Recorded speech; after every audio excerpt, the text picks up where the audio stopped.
Welcome back to Riki Your Path, y'all. Welcome to Riki Your Path. Today is a day where we're gonna have a special guest, which is a life coach. And I'm excited, even though I was halfway prepared because my day already been busy. But I wanted to at least go live to start off, even though y'all are not used to me going live this early. But if you miss it now, you can come back later and watch it later. Anyways, y'all, I'm trying to get myself together. Looking through this camera, trying to get your hat censored is like a challenge. Okay, so I'm back from my staycation. I'm back from my staycation. Give me a second. I don't even have my whole outfit on. What the hell? I'm thinking. Blessed, grateful, and thankful. Always blessed, grateful, and thankful to be back. So y'all, I'm gonna be inviting my guests on soon. Like I said, I hope we get some viewers up in here. But it's not all about that. It's about, conversing and being able to share the information so when others come across, they will understand this time. So I'm setting this up real quick. Give me 1 second.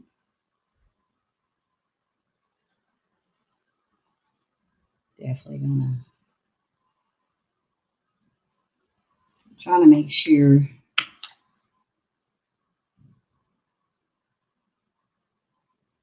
everything is sure.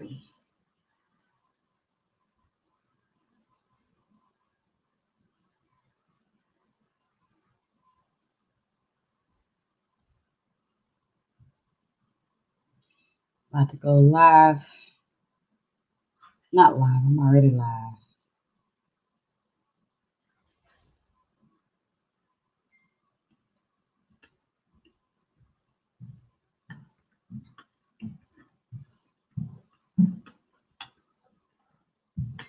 So y'all, I'm just getting everything set up right now. So when I bring the guest on, y'all will be able to, converse.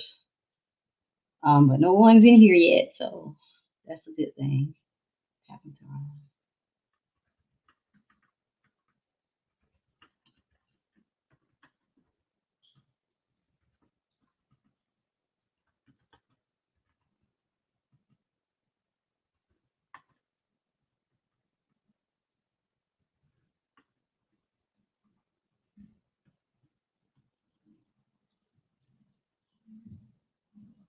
thing. I'm not gonna do that.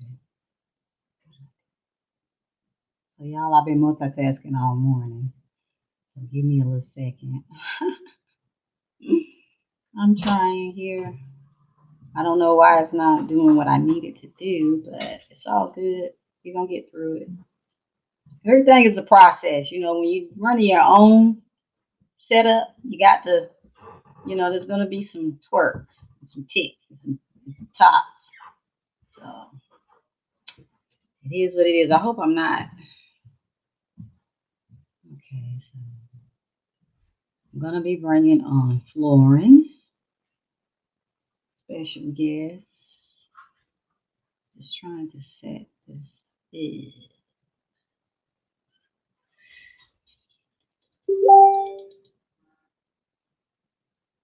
Okay, Lauren is here, so we're gonna get him up in here.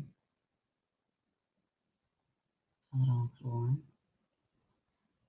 Gotta invite you first.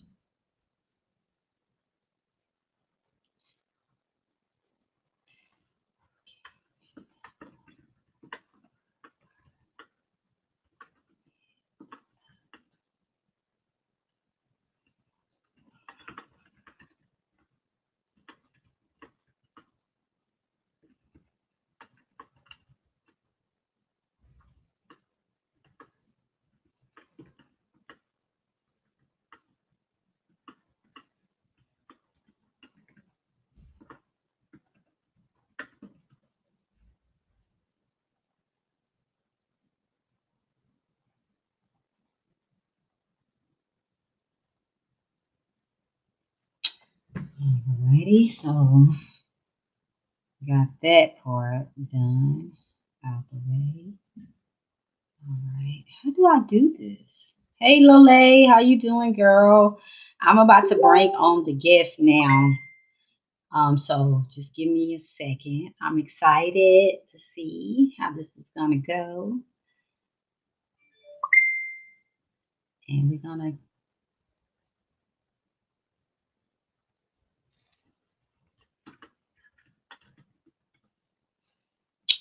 So I just sent the link to the guest, so we're gonna get ready to get it on in here. Hey, it's Ricky in chat. Hey, sister. How y'all doing? I'm about to bring on Florin, the life coach, y'all. So if y'all got any kind of questions and stuff, let me know. We're gonna let this thing flow and see how it go. And go from there. So trying to do the screen sharing thing too. I hope y'all day been going good. I'm back from my self-cation, y'all. That self-cation was one of a kind, I tell y'all. It was a hell of a self-cation. I couldn't even explain the emotional energies that I experienced on my self-cation. And also just the tsunami energy, it was just crazy. I said everything wanna pop off when Ricky wanna try to take a break. Everything seemed to pop off all at once. So I'm giving Lauren time to tap in here, y'all. But I hope y'all day going good. This full moon, Lole, y'all, this full moon. I'm not full moon, this moon in Cancer. I was wondering why I've been picking up on so many people' energies. And I know it's not my energies because this anxiety and this nervousness and all that stuff been just flying out of nowhere. So I already know this new moon, this retrograde is real. Okay, y'all, so we got Florin. We're about to bring him on. Hi. Hello, welcome. Thank you, How thank you, are thank you. you? Welcome. I'm good. I'm just trying to figure out all these things. I'm not interfering with your audio and everything. I'm good. As you see, here is dark. It is nighttime where you are. And where are you located again so the viewers will know? So right now I'm in Romania. That's the Eastern Europe. That's one country away from Russia, Ukraine. Cool. I bet it's beautiful over there from what I've been seeing. It's beautiful, beautiful It scenery. is beautiful. It is a beautiful country. It's been under communism for about 65 years. Tricky. Now it's trying to adapt to the economy and everything and to the capitalism. It's been 32 years and they are still doing that. Wow, amazing. Can you see the comments by any chance? I have to ask. I'm sorry. Can you see that the comments, like the people that are speaking to you saying hello? Uh, I'm wondering no. if you can see that. Let me see. Where do I see that? Private chat Well, comments. Okay, got it. y'all, Got I'm it. gonna let y'all know they were telling you hello, so I'm Okay. giving them time. Hi everyone. Nice to meet you, everyone. I see Lodi. Okay, got it. Now I say hi. Hello. And then look what Sister said. Sister Moon said about your voice. I'm sorry. The sister, she said, "Hey, he sounds sort of vampiric. Like, no offense, I like his accent." So I guess because he's an actor too, y'all, so he can change up all kind of ways, but he definitely has a distinctive voice. And she was Well, saying, how the vampire is like you can be like Count Dracula type. Yeah. because you said that, I used to have a joke. Good evening. Huh. See, y'all, he could I probably. want to suck your blood. I never say blah blah blah. I love it. I love it. I love it. Yeah. She was saying no offense. She just said she loved it. And No, no. It's fun. It's all fun. I um, know that. yes, y'all. So I brought Florin on today. He is a life coach as well as many other things, and he has a company that he started. And I shared the links to your Facebook. business page, and I will definitely, if you have any links, like websites and stuff, so they can just, if they want to follow you up and need any, services or anything, they'll be able to contact you after this. Sure, it's my pleasure, and it's a pleasure to be here. Thank you so much for the invite. And it's a pleasure to help. If I can, it's my pleasure. That's why I'm doing this. That's why I'm doing life coaching, and that's why my company it's called Azimuth Coaching because it's the azimuth. I don't know if everybody knows, but the azimuth comes from geolocation and from the army terms, and even the scouts. I think they know this term, and it's the angle in between the north and the direction and the point where you want to be. So it's that angle. So once you know the azimuth, you know exactly where you're going to be. Oh, Amazing. the pilots use that too, Oh, you know. wow. So it's like And a that's why life, actually. I like to say that the tagline of the company it's simple. It's defining destination and finding direction. So that's why it's the azimuth. Ooh. Beautiful. Love it, love it, yeah. And I was telling them because I wanted you to, break down a little more of what life coaching is. Some people may not know what, or know that they even need it. I get a lot of viewers asking about love advice a lot and which direction to go. They don't know which path to take and stuff. And coaching does help.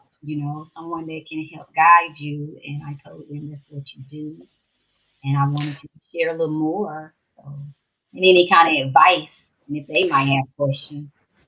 Sure. As I said, it's my pleasure. I'll just go back when I realized that I'm a good coach is because back in the first grade, even the teacher was calling me the advisor. So, so I like the fact that I can help people with my thoughts and with my advices, and that's in all the aspects of life, Mostly, I'm focusing on the couples and on the marriage because I hate to see marriages going down, and usually they don't go down by themselves. But I promise we're gonna go more deep in this. But I have a personal thing that I never shared with anybody. I'm working on a video series talking about this, but it's going to be here the first time when you're going to hear it and everybody else is going to hear it. Okay, I promise we're going to talk about that, and that's how I started to focus on coaching couples. What I can say, and I'm proud of it. And okay, being an actor, you're used to toot your own horn, right? This is how you say it. Mhm. Yeah. Okay, because you have to. Well, I'm not doing that now. This is a huge passion that I realized that I should make it into a business because I would love to eventually, when I'm gonna be old, so, to do this as a wise guy.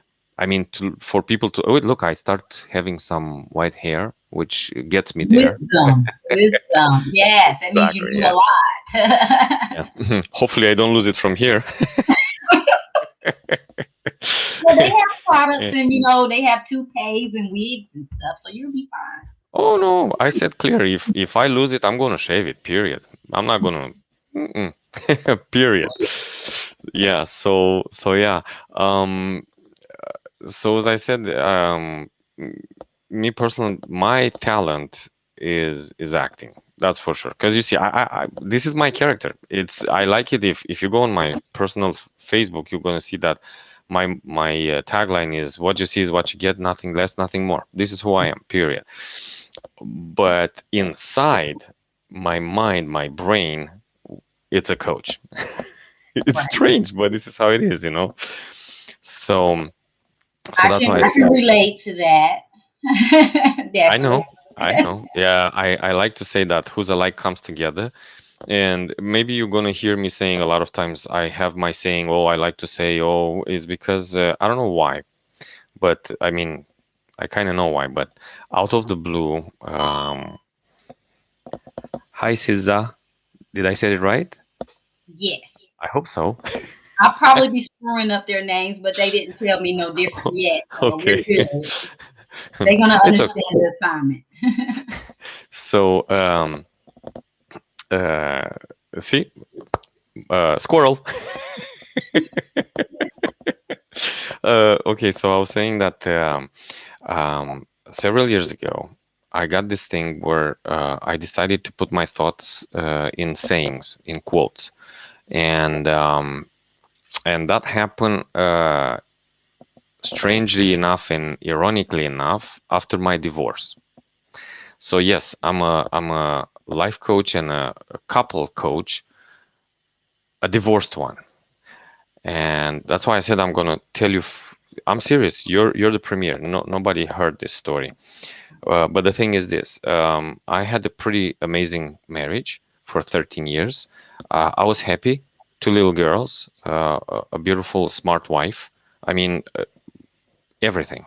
Okay, everything. I came from Romania. I moved to Canada with my hands in the pockets. I started business, bought house, cars, everything you wanted.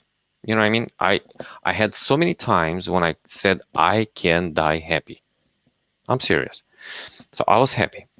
But out of the blue, at one point, my wife says, "Oh, we need some counseling. Maybe you know that sometimes counseling you do it at a church, right?" So then I had a pastor that counseled us, and uh, it canceled us. Mm. It's funny and ironic. If you go on Amazon, I wrote my first book, and it's called Our Father Understanding God.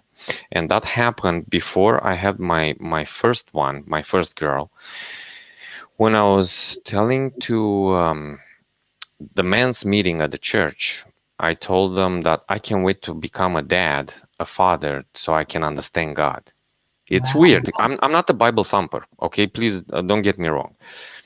But it came like a download to me, and everybody laughed at me. All of them laughed at me. And I was like, why are you laughing? It's a cool thing. Even the Lord's Prayer, you started with Our Father. Why? Anyway, so I wrote the book, and I had a lot of good reviews because a lot of men understood how easy it is to be a good dad. Because this is what the book is all about, and how to be a good dad by mirroring God. And as I said, I'm not a Bible thumper, but I take God as my dad, as my father, as they say, right? Right. And a lot of times, and if I have time, I'm going to tell you one of the chapters just for the fun of it, to see the idea. And what I did, I took how I felt about God and how what God did to me in person, and I related to what I was doing to my kiddos, to my little girls. You know, like for example, sometimes you let them walk by themselves, even that you're all the time with the eyes on them, you know, but they think they are alone, or they think they are deserted or forsaken, how they say in the Bible, right? But you're there. And anytime something wrong happens to them, you put the hands on them, right? Something like that, So it's a bunch of chapters based on that. So anyway, to this guy, that pastor told me I'm not a good dad, and I was looking at him, and I was like, and 2 hours, 2 hours he pounded on me. I'm not a good dad. I should repent. I should blah blah blah blah blah blah blah blah blah blah blah blah blah. And I looked at my ex, and I looked at her, and I was waiting for her. I don't know how to say it, but look, if we're in a relationship, doesn't matter how bad you hate me. If you know it's not true, you're gonna at one point tell the guy, wait, wait, wait, wait, wait. Yes, you're right, but not 100%. He's not like that, or something. You know what I mean? One little thing there, and 2 hours she didn't say anything. I was like, oh, this is not counseling. This is an execution. So I waited. I got home and I told her, you know what you did there, right there? You let him put the noose on my neck, and you just pulled the chair. This is what you did, both of you. I said, okay, I went to counseling because you wanted to, and I want, because I want to work on the marriage. I said, but it didn't work. this is not right, you know. Anyway, in about 2 or 3 weeks, she comes to me and she says, I don't want us to be together anymore. I want you to leave this house. And I looked at her. I was like, what? Yeah. Are you serious? Yeah. Are you serious? Yeah. Okay. So I took my coffee, I put it down, and I said, you're serious? Yeah. Okay. Have a nice day. And that's it. You know what I mean? I didn't get angry or nothing. Thank God. You left in peace. Amen. When I said have a nice day, in my heart, I forgave her, period. You know what I mean? Because otherwise I would go crazy. But because the house was bought with my money, as I said, I came with nothing, with my hands in the pockets. I love my family and I love my girls, right? Yeah. But I decided, okay, I'll do what it's good and I'll do what it's right for them. Because me, whoever, whatever I am, whenever I am, doesn't matter anymore, right? You know how parents are. Yeah. Yeah. So that's why this is what I decided to become to focus on couples because I wanted nobody to have to deal with what I dealt. You know what I Right. mean? I promised myself. Imagine that I went in the church to that pastor because I caught him lying 2 or 3 times and I told him straight in front of everybody that he's a liar, a thief, and a destroyer. You know who they talk about like that, right? Mm-hmm. But But yeah, and it wasn't revenge or anything. he judged you from a low vibration to me without trying to cancel y'all. It was like he was trying to cancel y'all, like Yep. cancel y'all out because he made it more worse by saying you were bad, just judging a person he's never met. So you knew he had bad intentions. So I get it. I get that part. Which what happened. Caesar? Did I say it right? Yes, Okay, you got it. yes. Yeah, but no, honestly, and I'll tell you honest, I don't regret anything about my marriage. All I regret is the potential of the girls that if I would have been around, they would have had a better life, and that's what it hurts me. But Right. I'm trying to let it be. What I was saying, I was lucky. I was lucky for the fact that I did a podcast several years ago with a pastor that he deals with funerals, and he wanted to start a course on, but he didn't have the courage and the courage to be on camera to start a course about grief. Mm. I don't know if you heard any time about Death Cafe. Yes, cafe. Yeah, Death Cafe. Mm. No. Death Cafe is it's an international thing that people do, the ones that they find out about it, where they get together. It's almost like the AA, but it's for people that grieve.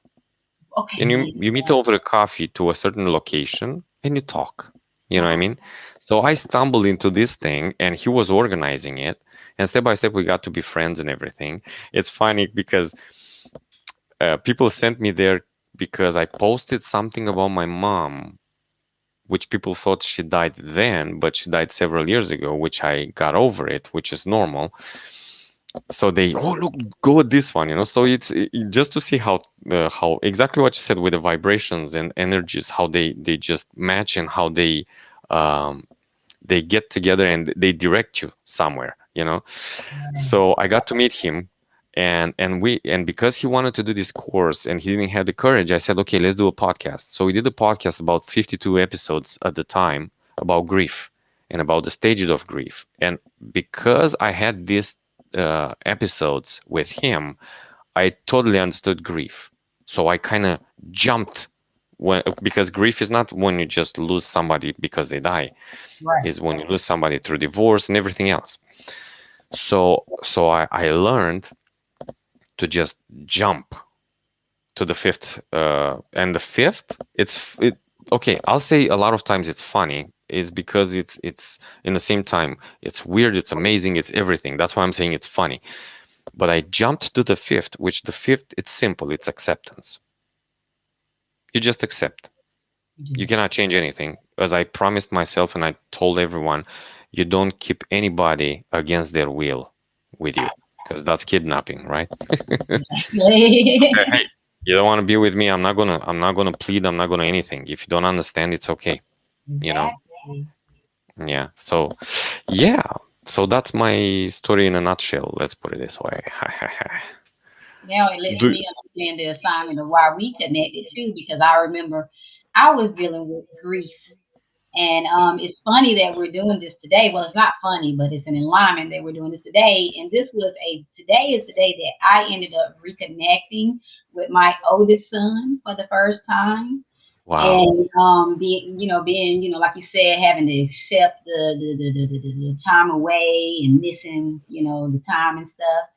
That is grief. It's something that is not easy to, especially.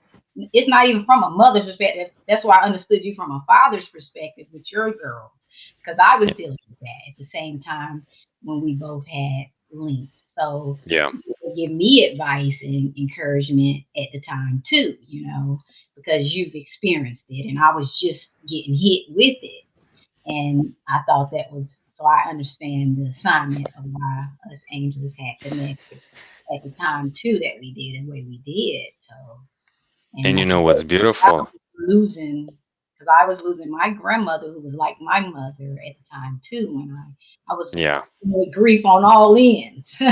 So yeah, Yeah. I know. I know. I know. I keep saying that life is like the ocean. It comes one wave after the other one. Hey, we just need to know how to. And talking about waves, I'll tell you something else that. But Yeah, you know what's beautiful? It's beautiful because I love, as I said, who's alike comes together, okay? And people with beautiful minds come together all the time, okay? Because they see this. And what I like is this: when you grieve, if you understand there is a future, you're gonna get there, period. Because even me, like when I left, the girls were 6 and 4, okay? To smash that like button. thank you, Zach. He's one of my moderators. Sweet. Sweet. So, where's the like button? I'll smash it right now. Uh, okay. So, that's the actor in me. So when I left, they were small, right? But I especially left them with their mom because I didn't want them to move. I didn't want them to change friends, schools, and everything else. You know what I mean? I want them to continue. I even told her, listen, just tell them that daddy went to work.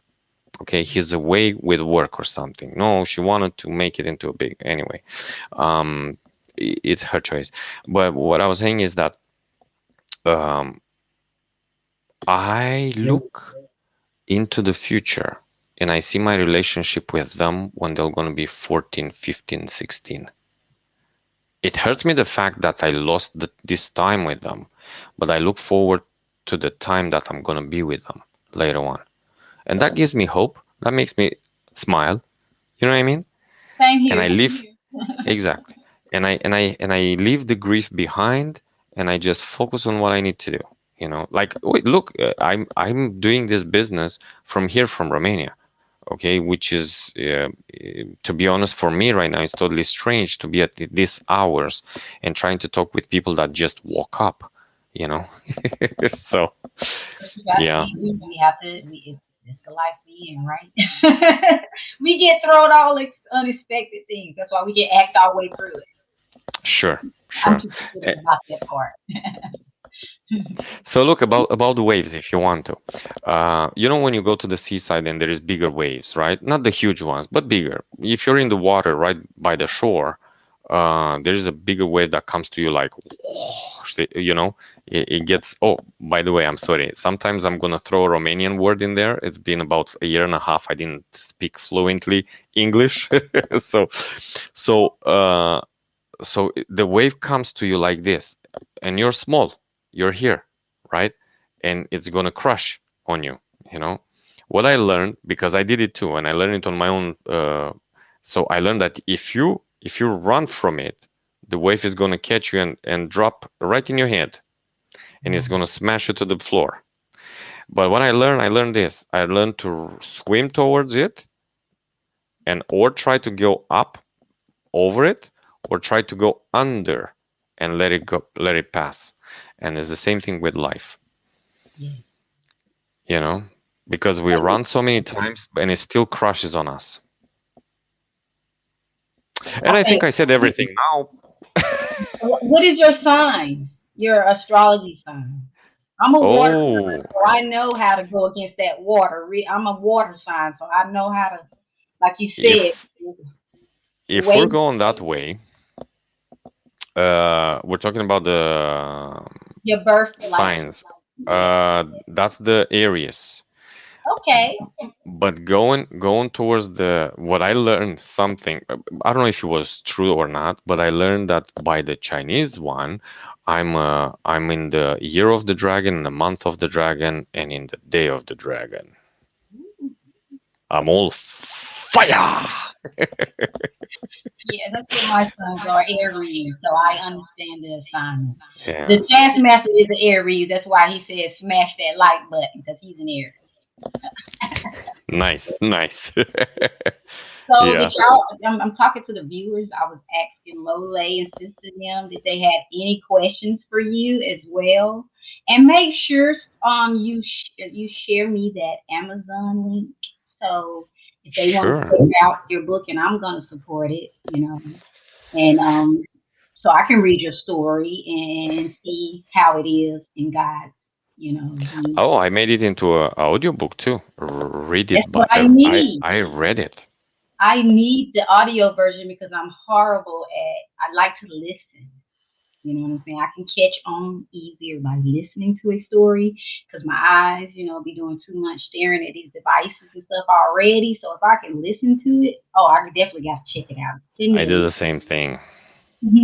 Send me a I link. do the same Girl, thing. I didn't know you had a book, so I'll definitely be supporting. It sounds interesting, and like you said, through God's eyes, people don't understand that not being bookish. I'm not religious either. So when you said it from that perspective, I understood what you meant because no matter what happens or how many people try to go against you or talk down about you or make their own judgment as a father or either a mother, it's only through God's eyes and the way we see us as his like image, loving, caring, forgiving, not judgmental. And Yeah. that right there is something a lot Um, of people don't know how to do or haven't mastered yet to look to through the perspective of God. to be honest, as I said, I'm not a Bible thumper, but I s- Me either. I start to understand life in the sense that, for example, I start to understand why are we getting old? I don't know if you noticed, Ricky, that you know now, if it is to turn back time and look at the kiddo that you used to be when you were 16, for example, you wouldn't recognize yourself. You became more patient, more understanding, more everything. Even me, I'm talking more calm, more Yeah. relaxed, more, I don't know. I mean, I'm a hyped guy, that's for sure, but I'm saying that I noticed with myself, the more I grow older, the nicer I want to be, you That's know? me. That's me. Peace. Sister has a question for you. I see that. What is the best way to get over being disappointed by people? For instance, close friends or family members. I'm not a big forgiver. I can hold a grudge. Okay, beautiful. I don't. Okay. We are all humans. Okay. I totally understand when you say you hold a grudge, and that's because we all have our egos. Okay. The best way to get over being disappointed, you're not gonna like what you hear, but I hope you're gonna like the answer. I have a saying that disappointment comes from where you least expected, but it depends how you react to it. Okay. And I'm gonna give you an example. um, I know it's sad to say forget and forgive. We can forget, we don't have to forgive. Main reason, because we do it for ourselves. trust me, when I left and I told my ex, and I'm telling you, she's a great girl, but she took some bad decisions, and this is what it is. But I told her, have a nice day, because I told her honestly, uh, how did I say? I said that it was nice. I had a good time. I mean, I told her that I was okay, and she said, "How can you say that?" It's because we had a good time. I really liked us being together. But when I said have a good day, in my heart, I totally forgave her. You know why? For myself. Because thank God I like to learn from other people's mistakes, and I've seen people going through divorce, going through breakups and everything, and holding the grudge. And I bet you heard this before, that grudge and hate and everything, however you want to call it, it's like you're drinking poison waiting for the other one to die, but in fact you poison yourself. You know what I mean? Again, I'm turning on the other side, not Bible thumper, but it says, forgive us as we forgive. I learned that when I was 16, and I learned it in Romanian, and I didn't really understand it fully, but me as a 16-year-old, to understand that little piece, forgive us as we forgive. So I decided, I'll forgive from that. I'm not stupid, okay? I'm not stupid. That doesn't mean I'm gonna forget, because forgetting it's ignorance, okay? No, I know what you did to me. I wasn't right. I'm okay with it, because this is how you forgive. Period. You just accept it. Period. Okay, and you're making sure that is not going to happen again, which means have a nice day. Which means you know what? Don't try that again, because I'm not going to allow it. You know what I mean? Holding that grudge can cause health problems. Oh yeah, amen. Like there is a little wait. Hey, hey, hey, hey. Because you brought the discussion here. I've been into a meditation retreat after the divorce. I wanted to get away. I didn't know what I'm getting into. So, but I liked it. I liked it because talking about the holding the grudge and health problems. I learned about Buddha, the illuminated one, which is Buddha in the Chinese, which they took the Buddha concept and they made it into a big religious industry and all that, right? But what I liked is that they went, to be honest, I've been there 10 days with no cell phone, with no pen, no nothing. Me, the guy that this is how my mind works all the time. So with 10 days, nothing. And we weren't allowed to talk with each other, which means we needed to be with ourselves, us with our minds. That I was going to the shower. No, I was going in the kitchen. I was taking, to not say steal, but I was taking napkins, and I was going to the showers, and I was taking the marker where you put your name to be at this hour to go for the shower or something. And I would go into my room and write the thoughts, quotes. And there is, to be honest, in my opinion, it's my best quote, my best in sense that it's beautiful and I like it. That it came in that retreat, and it's like this: mind, it's beautiful like a wild horse, but it's useful only tamed. Wow. Ooh. Right? I mean that kind of, and it's cool because in these days, being with a cell phone, being with that, you don't really have time to think, For to real? re- to really put it out there. You know what I mean? And I loved it. And my gosh, I came home with a stack of, okay, they were napkins, so they were thick, but with a stack, right? So that's why I'm saying, going to this one. What I was saying about the meditation and everything, they were saying that our brain, because we are a flame, right? We are a chemical flame. Sorry, we create the substances in our body, right?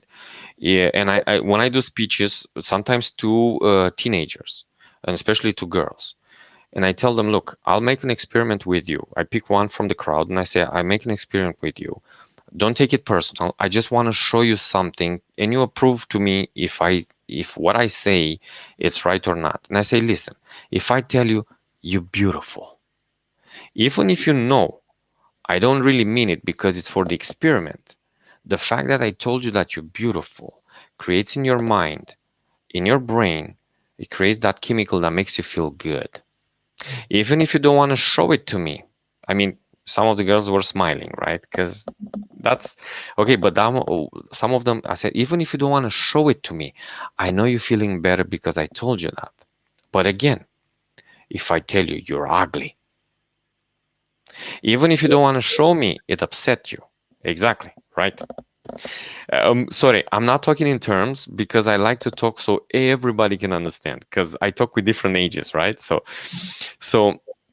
but you're right, Loli. So, even if you don't want to show me that it upset you, the fact that I told you that you're ugly in your mind, okay, I don't have the heart. I mean, I told some people that they were ugly, but not because how they look, because of what they were doing. And I was telling them, don't be ugly. Don't be ugly. And talking about that, I have another saying it says something like this: everybody is beautiful. No, people are beautiful. They just choose to be ugly Right.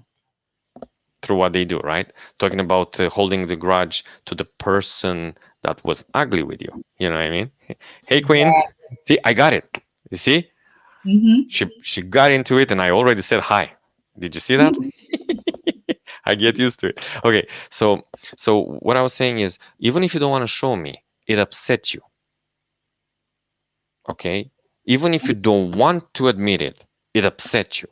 And this is what I learned then, and I loved it because why I loved it is the fact I knew where they were going, and in the depth of me, I knew about these things. I don't know why, but I knew.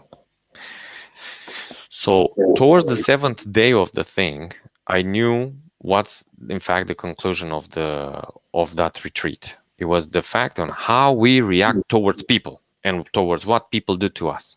Period. And Period. again, I'm not Bible thumper, but I'll tell you something which an Indian was talking to us on video because he was gone a long time ago, which was beautiful. So he was talking to us, an Indian, talking about um, metaphysics, talking about Ricky. You know a lot about these things, about vibrations, about uh, everything. And after that, he started to talk about Jesus. I mean, he put everything together. And if you allow me, I'll tell you about it. But anyway, so that's what I learned, which I knew we are a flame because we are a flame. That's why we consume oxygen in the water, in the air. We consume oxygen, but we burn slow. Okay. So because of that, we are a biochemical flame and we produce. And here's what I wanted to tell you something.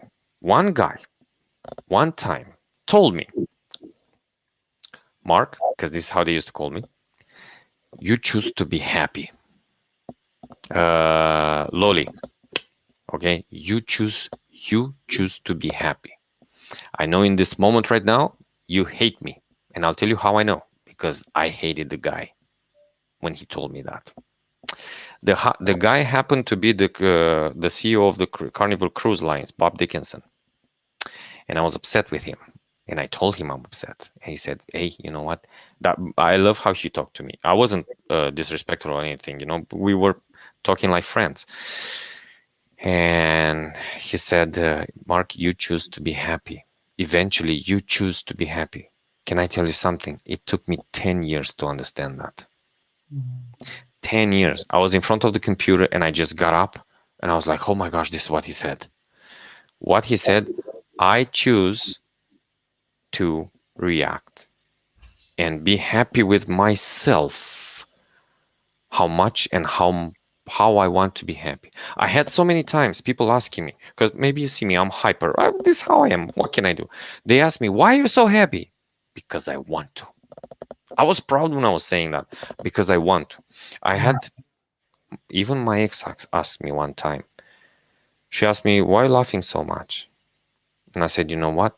I want to know that if I die tomorrow, I laughed today. Because it's so easy. It's so easy to be serious, to be adults, to be grown-ups, to Yep.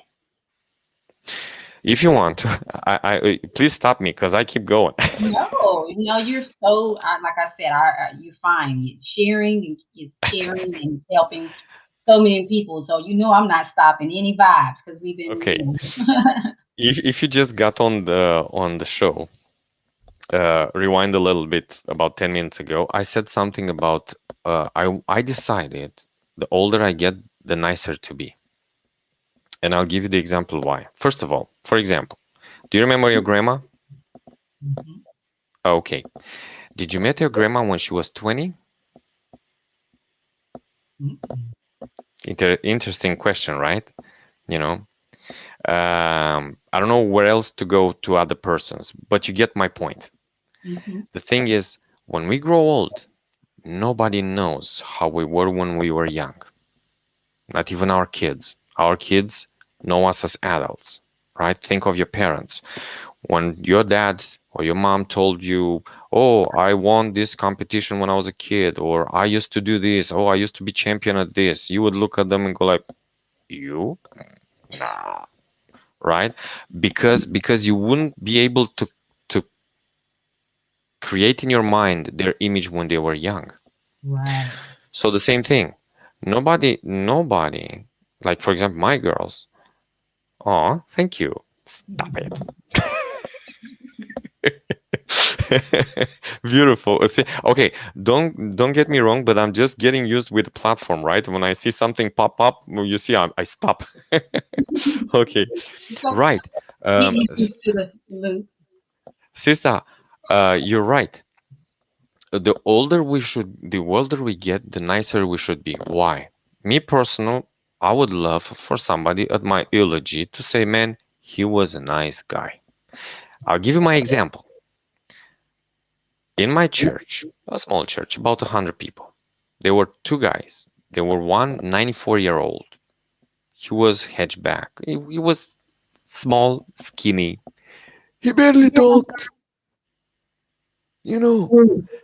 So his name was Gary. Hi, Linus.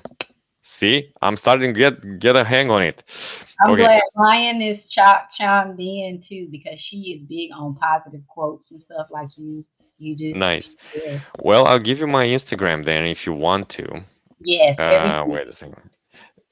I Inst was gonna try to screen share thing and show your stuff and things, but I was like, I Sure, don't want to screw it up because I never did it myself.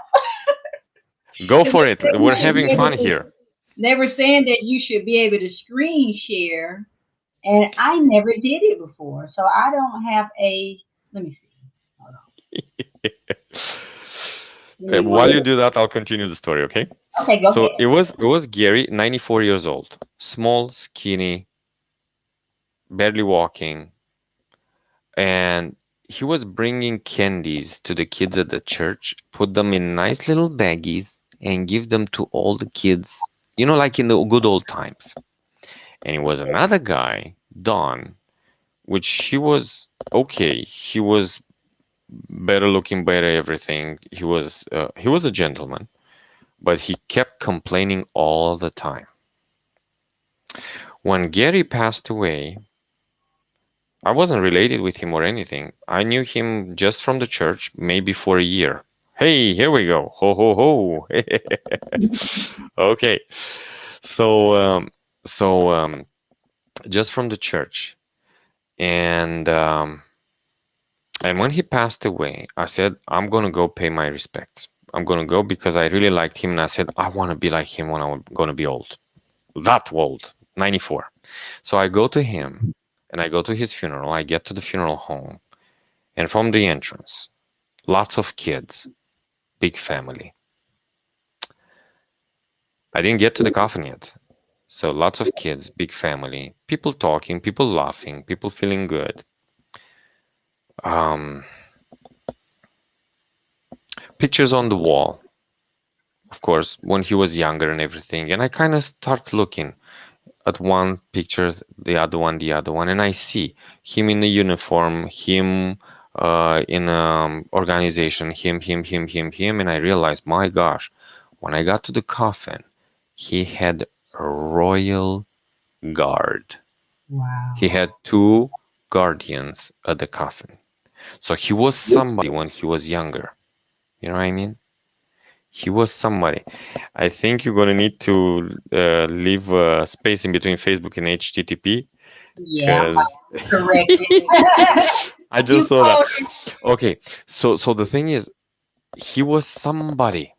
Like my heart just vibrated when I saw that. And I was like, man, I was proud of my spirit a little bit because I realized I'm attracted to the good people and I liked it. And I was really proud to be there and to pay my respects. At one point later on, somebody tells me, hey man, Dawn died. And I was Wow. like, eh,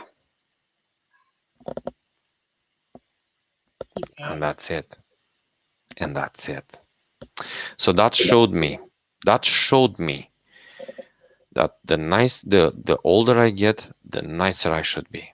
Because I wouldn't want people to say, hey man, Mark died, Florine died. And for them to go like, No, I want them to, I don't know, put the hand at their mouth to go like something, to go like, oh my gosh, I can't believe it. Even, here's the thing, even that it's natural, okay? Because we can talk now, tomorrow I can be gone, right? Everybody. I have another saying. It's everybody, no, anybody, anytime, anyhow, period. It's sad to say it, but it's true, You you right? know? So that's why I'm saying the older we get, the nicer we should be, you True. know? Can I say something else? I have another saying if you want to. Or please It's say not ugly to grow old. It's it. ugly not knowing how. That is so true. Because I used to work at a nursing home years ago, and there were some older mean people that were Mm-hmm. mad and bitter, and then you had the ones that were older and just full of life and happiness and joy. And I said, I don't want to be one of those old people that's grouchy and mean and hateful. I can't do it. I want to, have good energy. The more older I get, the more inner child gonna keep picking. And this is where we go back to that thing. You choose to be happy. I promised myself when I'm going to be old, and this is what I would suggest to everybody. When Mhm. I'm going to be old, I want to write books, I want to draw, I want to walk, I want to laugh, I want to cry, I want to sing, I want to spend my time. And talking about spending my time, here's another quote. Okay, this comes from here. I'm sorry. You I'll fine? tell you. Okay, this is all the sayings that I wanted to say and nobody would listen. And I was like, you know what? I'll just put them out there. And I forgot the quote. About the time. So I said something like this: spend your time, don't waste it. Wow. Okay, because it's what you doing. I'm wasting some time. Or no, spend your time. I love because Hey, I have a lot of um, confirmation about time and everything, and it's true. Nothing is ours, just our time. yep. And this is me personally. What I don't like that is happening, and step by step we're trying to make people be aware that everybody tries to steal your time, and the time is the only thing you have in this world. If you remember, I'll be at peace when I get old. Nice, nice. Yeah. Be at Right peace mindset. with a smile on your face. You know what? I keep telling the people that um, if your smile, you feel good. That's for sure. It's a fact. Okay, when you Tell people smile, that they ask me what's the key to me looking so young. I say smile more, yeah, laugh yeah, yeah, in life. And they say that's what you do. That's the yeah, secret. I say that's the secret. And yeah, like you yeah. said, you to be happy, keeps the wrinkles away. It's so hard because let's put it this way: we all have problems. Okay, it's the hard part is because and this is how it's our fabric as humans, right? Every time we are reactive, anytime we see a problem that comes our way, we start panicking and we try to deal with it after it's right in our face.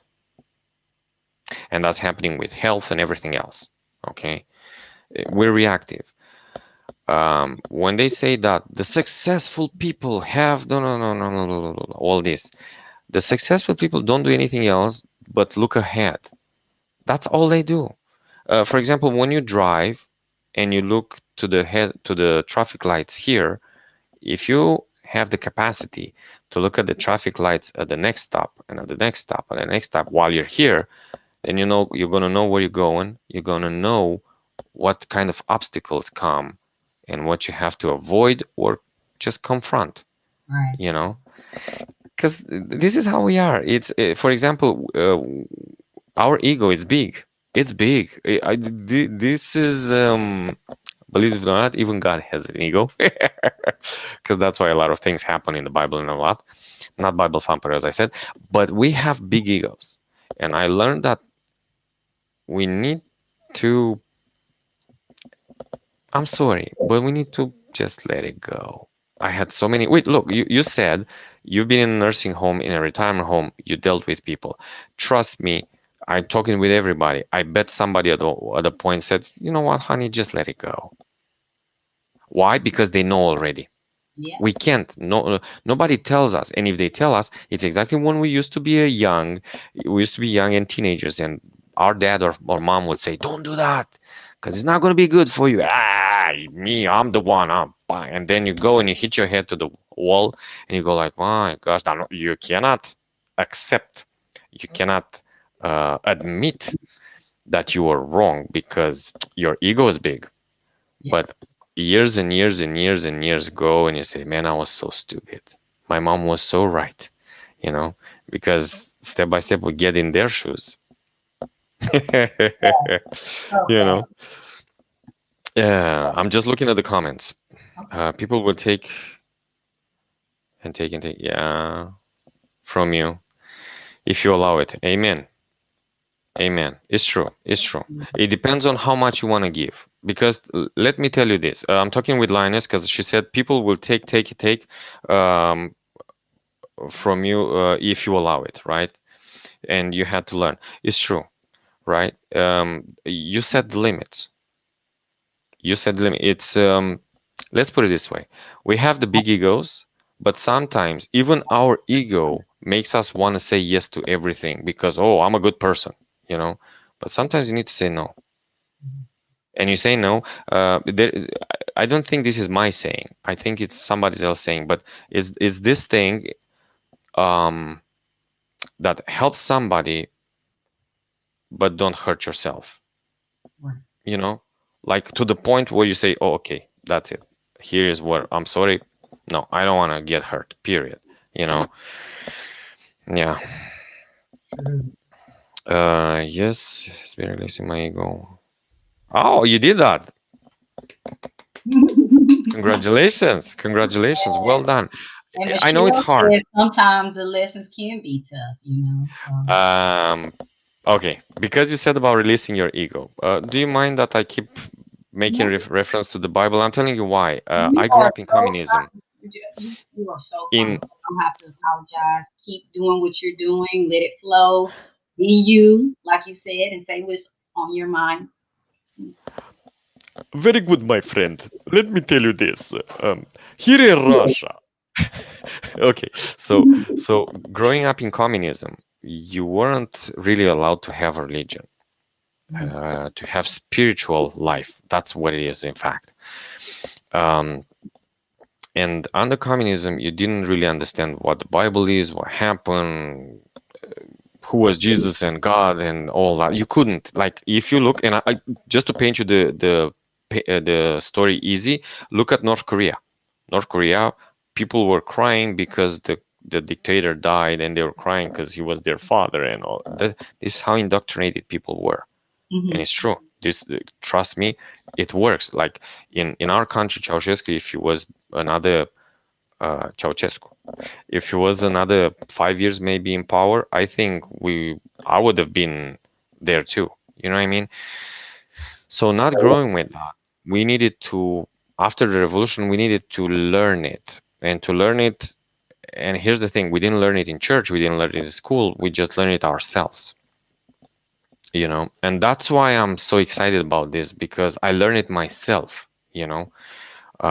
So what I was saying, there is one guy that gave away, that released his ego in a really public way, really strong. Who? And I'll pinpoint you the moment when he released his ego. So when we were at the meditation retreat, when I made the parallel and I said Bob Dickinson, the CEO of Carnival Cruise Lines, told me, you choose to be happy. The same thing this gentleman, this guru, if you want to say, said that the way we think, I'll try to make his story short, that Buddha, the enlightened one, the one that decided to meditate until he realized why he's so miserable, because this is how the story goes. And he introspected. Is that a word in English? I hope so. Okay, he went inwards to discover, not outwards. And step by step, he realized, I don't know how he did it, don't ask me. He went into his past lives and he realized that it was, in fact, his decision to be miserable. It was his way of reacting to what people were doing or to certain people. So step by step, he realized and he said he's not going to let anything and anybody bother him anymore, because he wants, when he dies, to go to heaven. So talking about heaven and hell is, in fact, starting from here. This is what they said. Don't beat up the post man. But I'll tell you why I'm saying this. So, and it's beautiful. He said that where we live, because we don't know yet where we live, right? Ricky, you know Uh-huh. the energies and everything. I don't know these things, so it's your domain. But when we leave this earth, we live somewhere. It's our decision where we go based on the energy we have. And as we know, there is positive and negative energy, right? So based, and in the moment of death, if we are relaxed, not happy, but peaceful, if we enjoy the process, I know it's sad when I say it, but it's true, then we go to heaven. Yeah. If we are pissed and angry and resentful and sorrow and all that, we go the other way. So here's the thing that I liked, which for me was a shock, because I didn't realize that guy is going to talk about the other guy, how I'm going to tell you now. So he goes like, now you understand why Jesus said on the cross, Father, forgive them, because they don't know what they're doing. So Jesus let his human ego aside and he said, Father, forgive. He forgave them so he can go back to heaven. It's crazy. It's crazy how simple it is. As I said, I don't know if it's for real, but it's amazing. Do you understand if we have this power? They say that, Ricky, you know, we have the power to heal ourselves. We do. Okay? I don't know exactly how it works, but we do have the power. And I know it because it happened to my finger. I cut, I don't have a picture. I should have, but I cut in my finger like through the nail Uh-huh.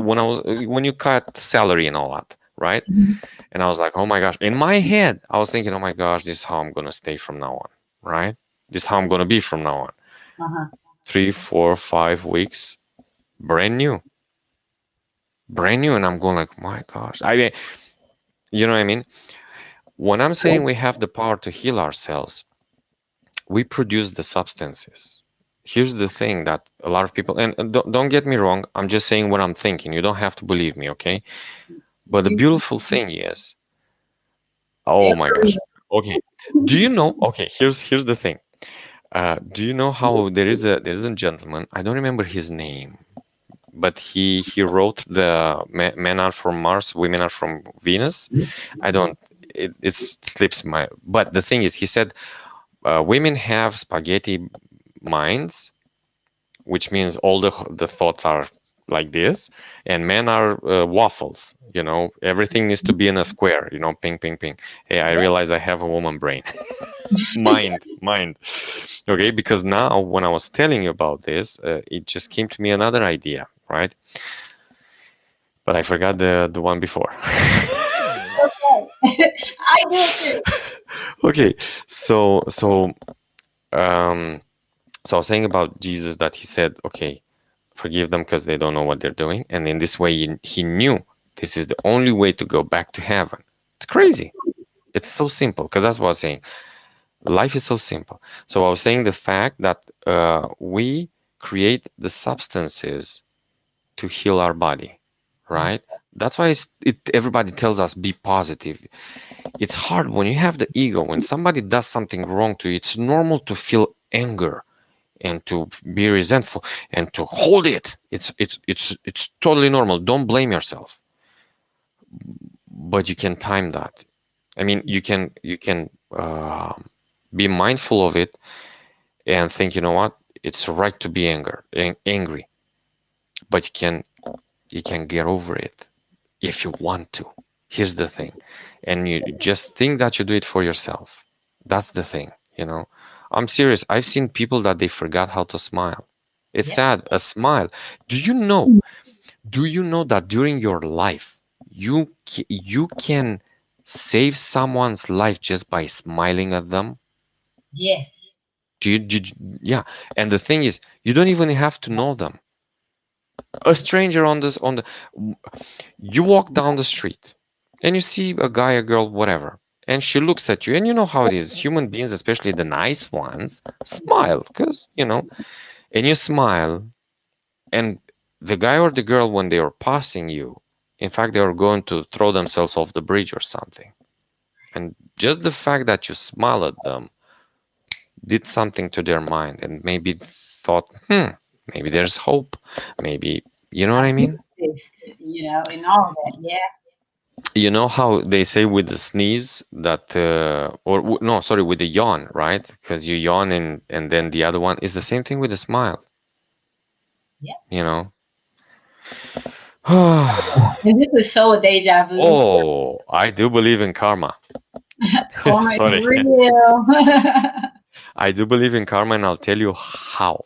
My mom, a little old lady from Romania, used to say, God never forgives, he just gets late.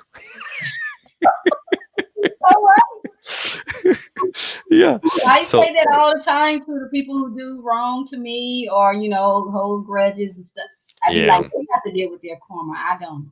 So I'm I, going to continue I'm going to forgive them, keep positive as much as I can, even though they're doing something to me.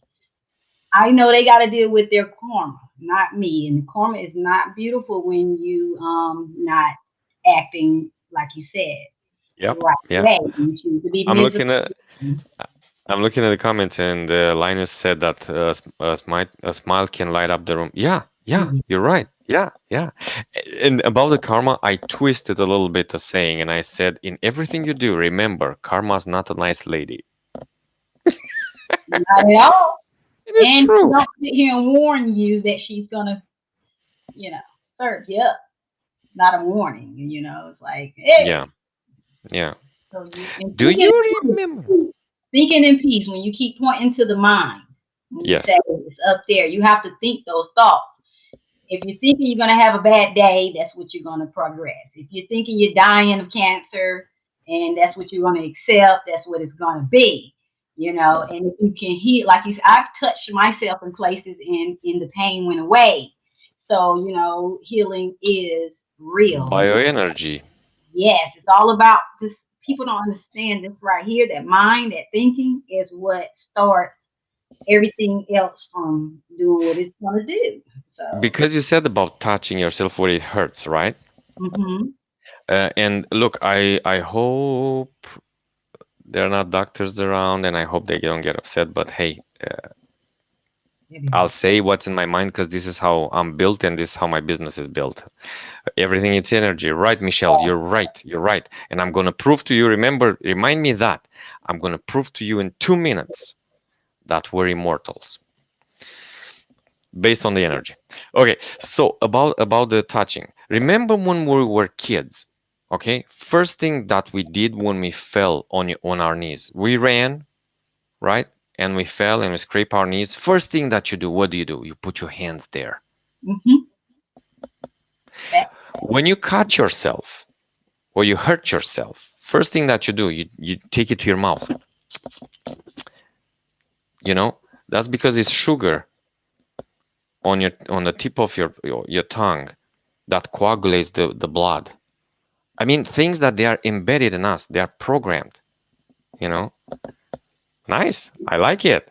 Sorry. I'm still reading. You're fine. I know. That's why I'm looking into investing into more brain food. Nice. Well done. Well done. Never. I love somebody said this quote and I loved it. The day you stopped learning, that's the day you die. Period. Okay. Every day, learn something. It doesn't. Here's the beautiful thing. It doesn't matter from who. And I always told people, if I'm going to meet the CEO of I don't know what company, I can learn something from the guard.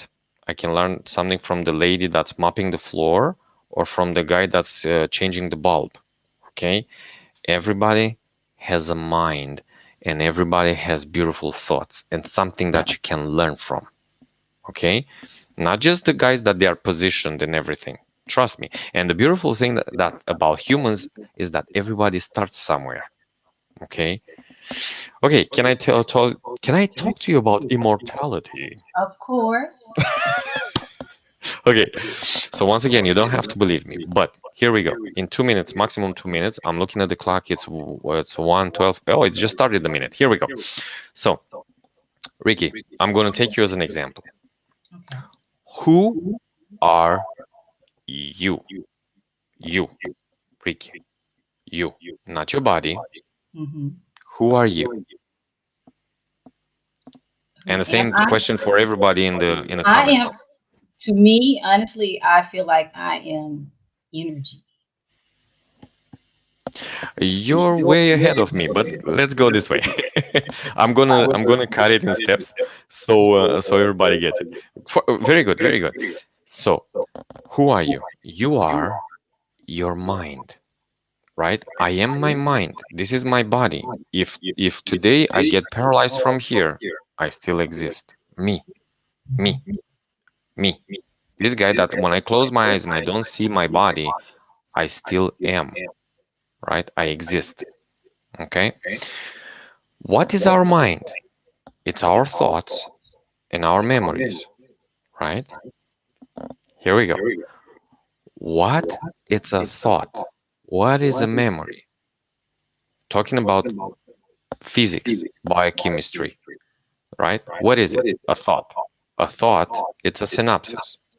It's an electric pulse in between two neurons, right?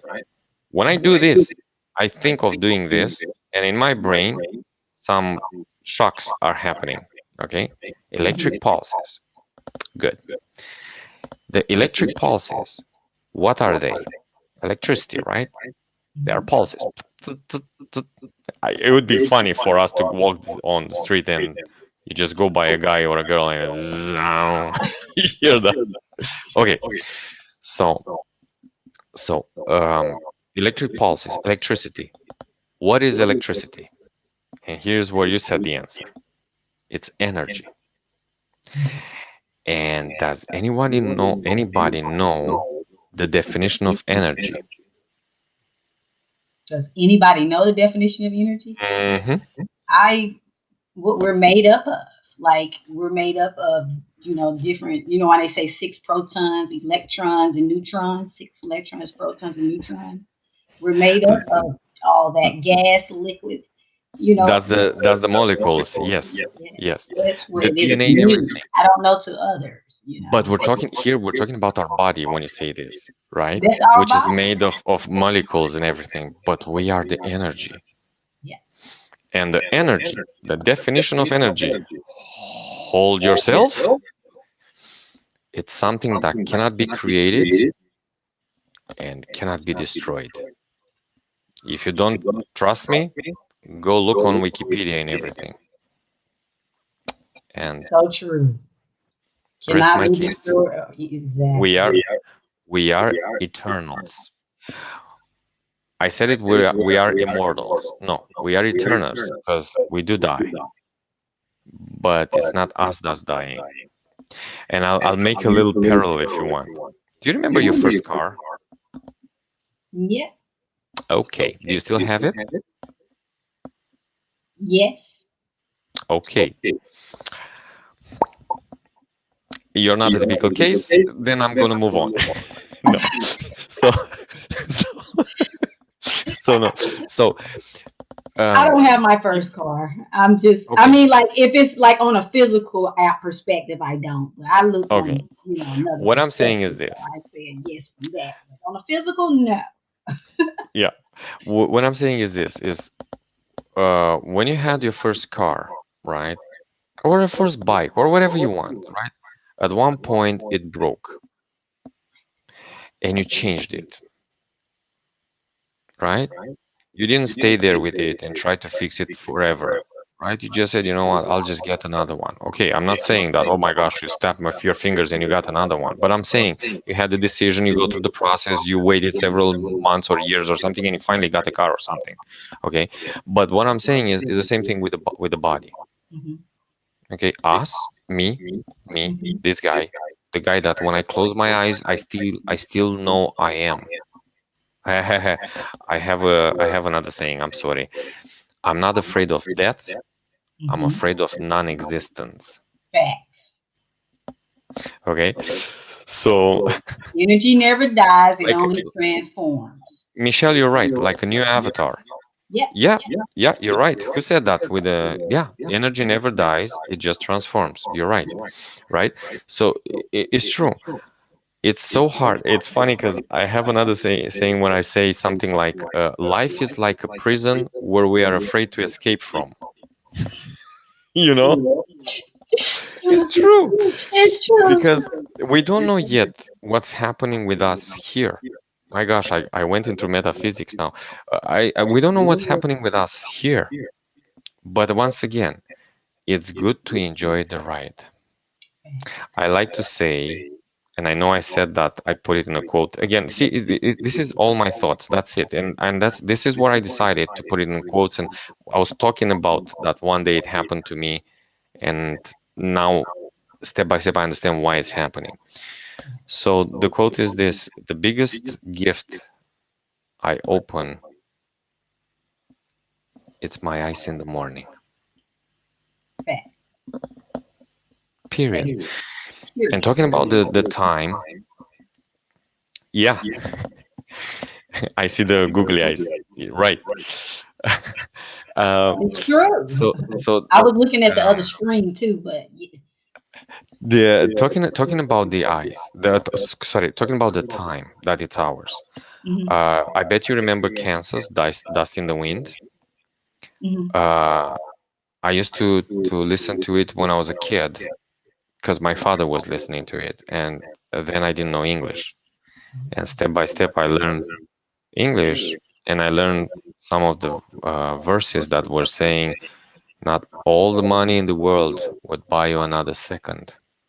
Woo. Okay, so that's why I'm gonna tell you. Wait, because I need to remember who. I'm looking into the comments. I You learned. good. See, Please do so who you can Linus? I think interact. said. She said that you keep learning. Okay. Sisa, right? Sista. Did I say it right? I hope so. You said it right. It's Okay. possible, close enough. She said about the grunge and everything, right? Yes.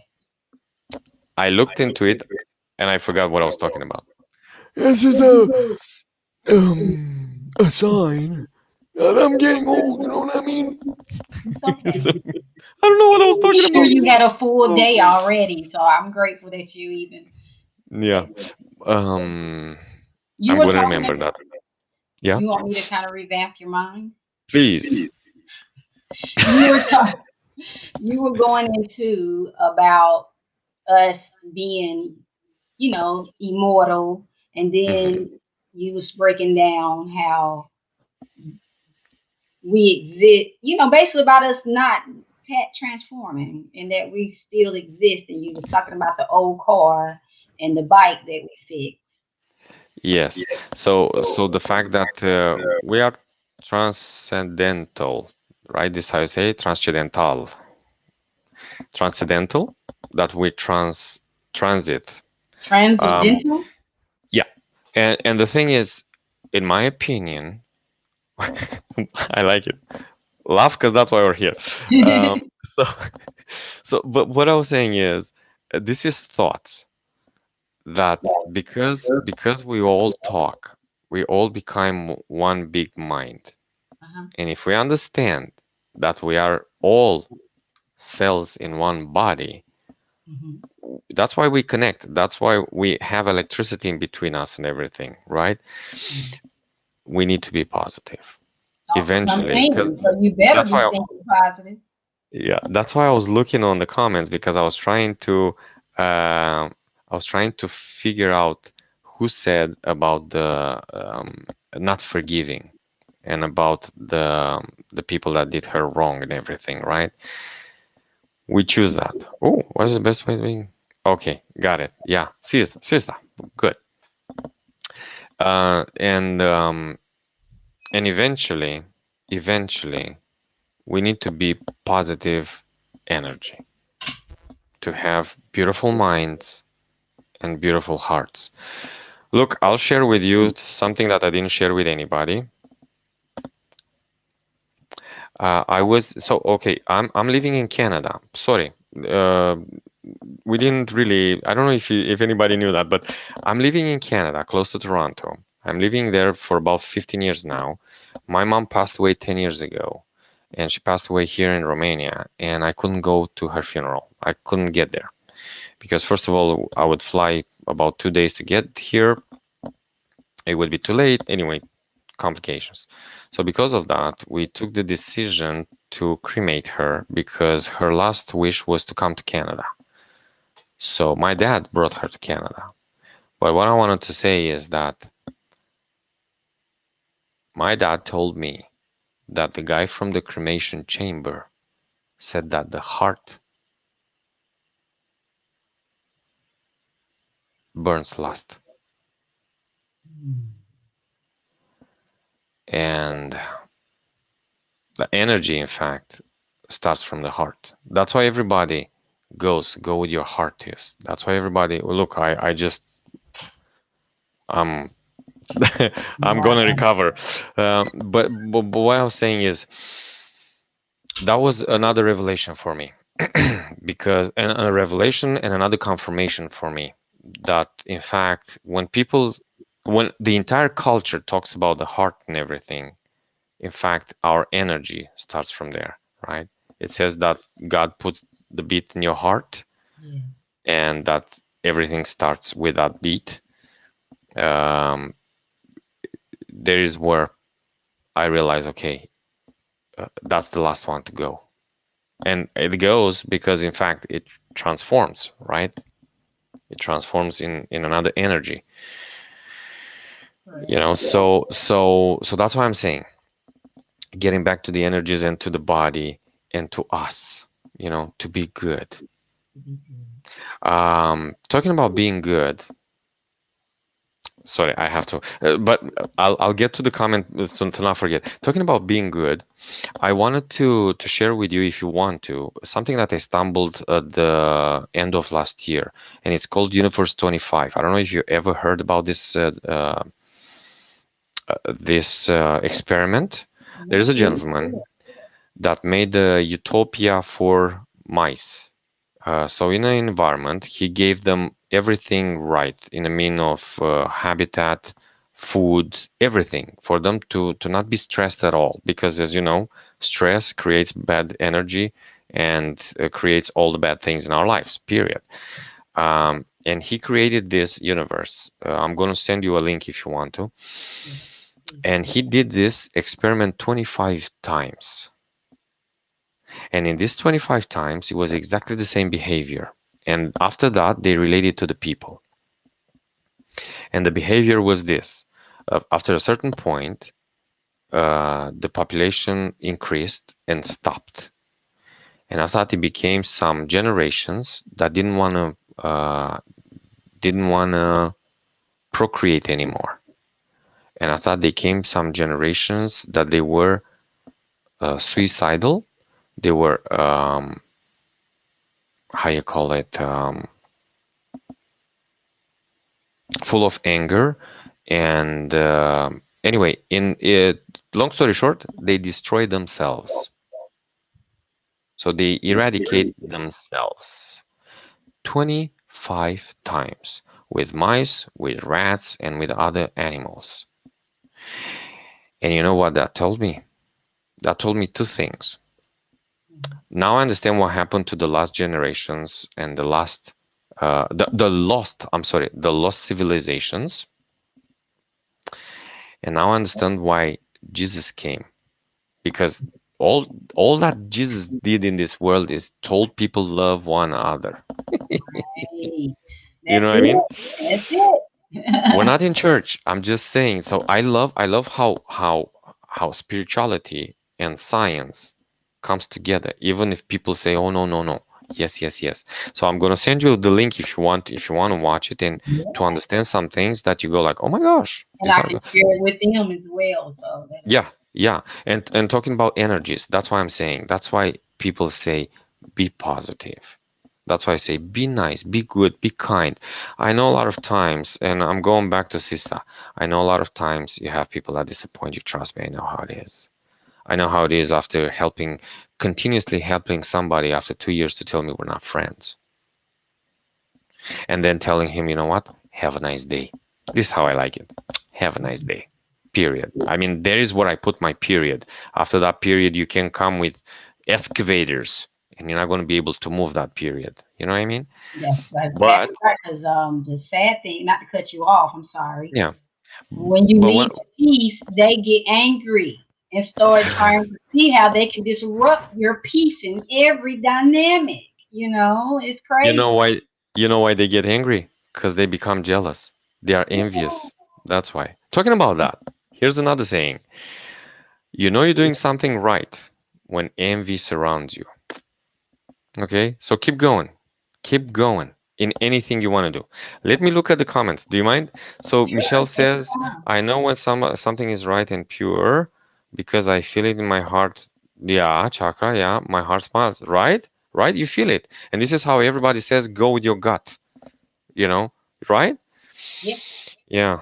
Lowly. That's also why the Egyptians, yes, Nabirians, yeah, kept the heart inside the body. Yes, yes, yes, yes. Yeah, and it's amazing because let's put it this way. We don't know everything, and I'll be humble and say we don't know too much. But it's beautiful that the fact that we still learn and we yeah, still want to learn. Look, I was looking yesterday on TikTok, and a thing that I liked a lot on a girl on TikTok. It was a girl that said this. I discovered I don't have any hobby. I discovered that in fact my hobby is to learn hobbies. So she was doing a habit, a hobby, sorry, and she learned how to do it, and they won't stop because she didn't really want to do it, but she wanted to learn the skills. And I was like, oh my that's gosh, me. I'm I know. guilty. I was about to say that. I know a guy like this. I'm guilty. Yeah, yeah, yeah, yeah. It seems So like interesting though, so I get it. yeah, yeah, but it's beautiful. That's why I said the moment you stop learning, you're dying. Um, I like to say I'll die standing.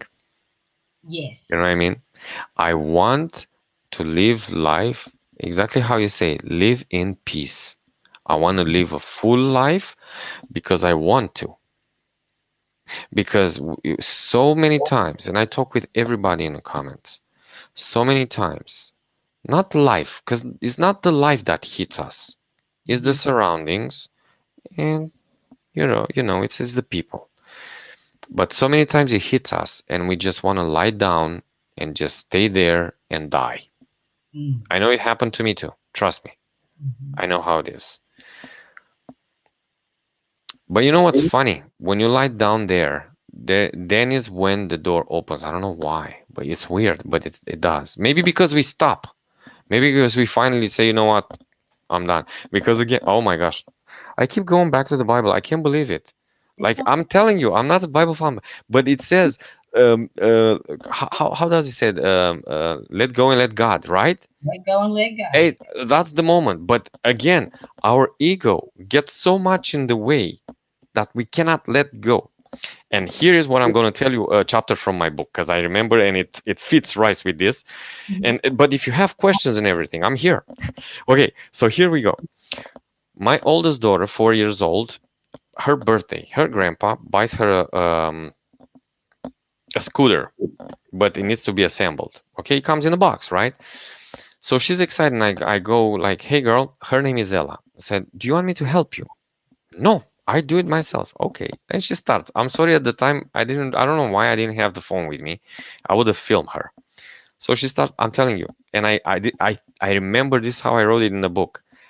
The way she was working at that bike and the way she was putting it together was coming like every artistic masterpiece, any sculpture, any beautiful sculpture, but not a bike. Like she was putting everything wrong. And I kept asking her, "Girl, do you want me to help you?" No, no, I do it myself. 4 year old, right? Mhm. Hey, believe it or not, at one point I started to get pissed. Mhm. Not because I want to. I just, come on, girl. Like, come on. I'm here. I'm here. I want to help you. No, no, no, no, no, no. Me. We're the same. Anyway, finally, she gave up, and finally she let me help her because she wanted to ride the bike, but she couldn't. Scooter, but she couldn't because she wasn't getting there, right? But she finally lets me do it. And then is when I realized something. I was like, oh my gosh, this is how we are with God. The same thing. God says, hey man, let me help you. No, no, no, I'll deal with this. Ah, man. Me and my ego. Me. And the poor guy stays there. I'm sorry, I'm an actor too, okay? Sometimes he stays there, he looks down, he goes like, dude, come on, man. Come on, I'll help you. Okay. Sure you don't want me to help you? I swear, this is how, That's you how it know? works. Yeah, so that's why I'm saying our ego stays in our way. My father, 79, this November. My father at 76 got a girlfriend. They are the same age. Both of them big egos, and they have a beautiful relationship at this age. It's giving you hope, when you're looking and you go like, oh my gosh, if that happens at that age, because they love each other. I'm telling you. I'm saying if that happens at that age, that's awesome. That gives me hope. That gives Right. everybody else hope. Mhm. So, but they have big egos. And one point, I mean, sometimes they fight, and they fight from nothing. Right. And I put them down because the coach in me kicked in, but the son in me kicked in too. And I put them down and I said, and I talk to them like they are my kids because I like to do that. And I said, kiddos, guys, listen, you don't have the right to have egos. You don't have the right. Now, at this age, you don't have the right because you don't have the time. Fact. So be happy with each other. You know what I mean? Right. So that's why I'm saying I'm looking at different generations and I'm looking about this ego and I'm gonna tie in the couples dynamics. If you look, and I bet everybody, if I talk with everybody in the comments, and if you want to say yes or no in the comments, If you look retrospective, if you look back at the fights you had since you were a kid, with your parents, with your spouse, with your brothers, sisters, with everybody, you're gonna see and realize everything started from ego, Right. nothing else. Why? Because somebody decided, instead of, hey Ricky, do you want to go out have some dinner? Instead of saying yes or no, Ricky starts giving you an answer. Ah, nu vezi, don't you see I'm busy right now? You think I have time for dinner? I'm not hungry, blah, blah, blah, blah, blah, blah, blah, blah, blah, blah, blah, blah, blah. Mm-hmm. And then I'm hungry and I want to go out. And my ego kicks in and I'm going, hey girl, I just want to go out. Why don't you go want to go? Blah, blah, blah, blah, blah, blah. And that is where the fight starts from nothing. Because she could have taken the decision to say, honey, not now. Mm-hmm. Why? Because I still have to finish this thing. Oh, do you want me to help you? Hey, oh, it's a totally different dynamic. But because we have the big egos, we choose to start the fight. Don't get me wrong. I taught my girls at 2 years old, trust me, 2 years old. Whenever they would cry for nothing, I mean, okay, we know kids cry because they have their reasons, but they would cry because they want something their way. You know that cry, Yeah, okay? control thing. Yeah. This is what I would tell them. Drop the drama. You know what I mean? It's tough. I'm sorry, it's tough because I'm a Yeah. guy and I'm a dad and Yeah. oh, what a bad guy. No, because, and I'll tell them, listen, if you need something, ask me. Ask me nice and I'll give it to you. And I swear it's happening. See, now talking, it comes into my mind the fact that ask and you shall receive. But careful what you ask, careful how you ask. Okay? If I want to ask you something nice, Ricky, if I want to ask you and I want to receive a cup of coffee or something, I'm gonna ask you nice. I'm not gonna say, hey, when you gonna give me a coffee? I mean, ha ha ha, I know people take that as a joke, but we took some pieces like this and we made them into jokes and we desensitize ourselves in being nice. What's Right. so hard to say, can I have a coffee, please? Ricky, do you mind if you give me a coffee? It's not hard. And guess, because I asked you nice, you're going to think and you go like, man, I don't have a coffee. But you know what? I'll go out and I'll give him a coffee. Mm-hmm. You know what I mean? But again, it doesn't matter how much you love the guy or the girl. If they don't know how to ask nice for different things, simple, small things, Right. give me that. Instead of, honey, can you give me that, please? It's not hard. It takes almost the same time, but the ego, I'm better than you. My ego is better than yours. You know what I mean? That's Yeah. the problem. The The same thing I control see, thing. and I see that in all the circles. I see that everywhere. I see that at work. I see that everywhere. What does it cost to be nice? Nothing. No. When I was in the first grade, in my first years of school, in my first days of school, the first thing that I learned, and this is in Romanian, it's vorba dulce mult aduce. That's Romanian. Ta ta ta ta. And it says the sweet words brings you a lot. Okay. Yep. A beautiful thing that I learned several years ago, which is almost the same thing, but in my opinion, a lot better. It's a gentleman from a university, a lecturer.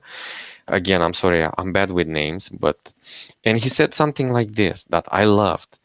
Good manners open doors that good education don't. Right. That is true. You know what I mean?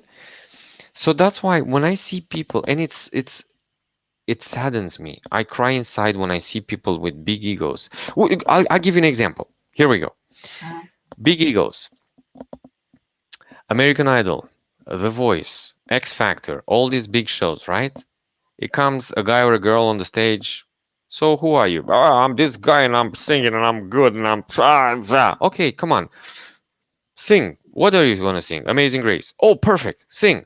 Amazing Grace. Sing. And you look at him like, wow. And there are people that come there humble. They are even afraid to be on the stage. And Yeah. when they open their mouths, Imagine. chills all over, goosebumps and all that. Yeah. You know what I mean? It's like you said, you can be a beautiful person on the outside, but what you are on the inside is what matters the most. Because you can have a real bad attitude and can be the most beautifulest person, or you can be the ugliest person and have the sweetest attitude, and you're beautiful to everybody over the person Amen. they would think was beautiful because of your energy and, like you said, the ego let to the side. Let it go. You're so right. You're so right. I get back to my roots. In Romanian, there is a story. It's called the beautiful rotten apple.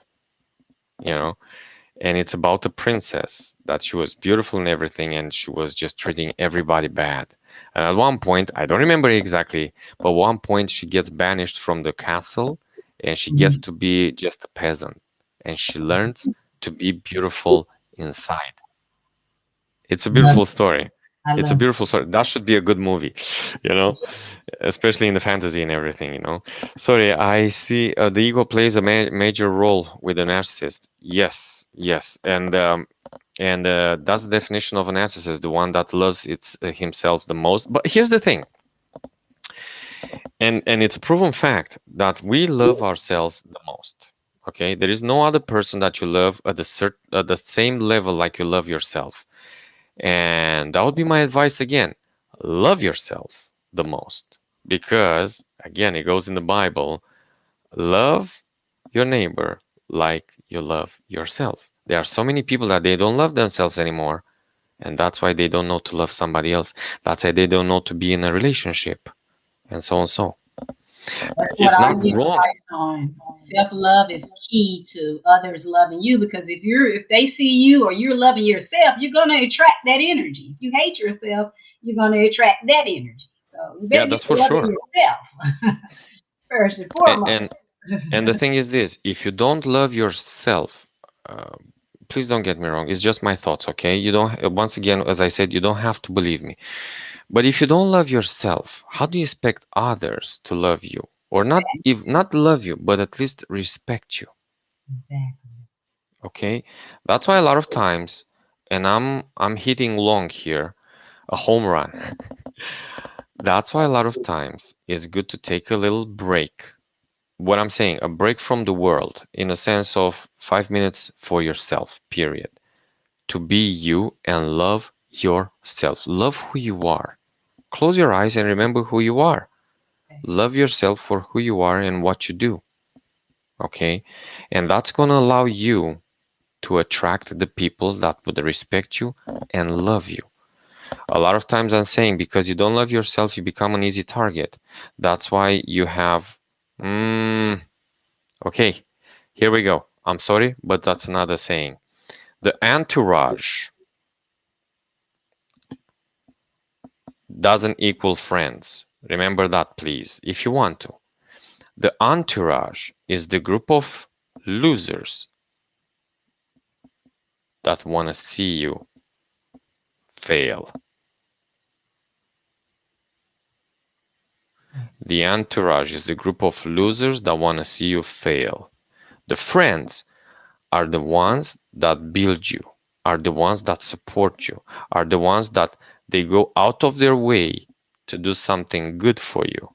That the ones that look, Ricky, we take our example if you want. We are worlds apart, Mhm. okay? But when Ricky needs a little bit help with something, I'll do my best to help. And the same thing for her too. And I know a lot of people like this. Linus, welcome back. Welcome back. Okay, so so that's the thing with the entourage. I'm sorry. Don't get me wrong. I'm not talking about your friends. Remember what I'm saying. It's different. In my concept, a friend is the one when you call them at 2 o'clock in the night and say, "Man, I need you." He's not going, "Hey, man, I was sleeping or something." Oh my gosh, wait a second. I'm coming. Period. That's a friend. It's not the Facebook friends. I even wanted to make a petition to not call them friends, to call them connections. You know what I mean? Because Associate here. it's sad because let's put it this way. It's sad, you know why? We are adults. We went through childhood and through teenage years. These poor kids, these new generations, they didn't go through, and they think friend means friend on Facebook. Oh, I wrote you something nice, you wrote something, we're friends. You Mhm. know, they don't understand the friendship and the time and even the effort that was to build a friendship. It's funny because now thinking right now, I'm just thinking of this.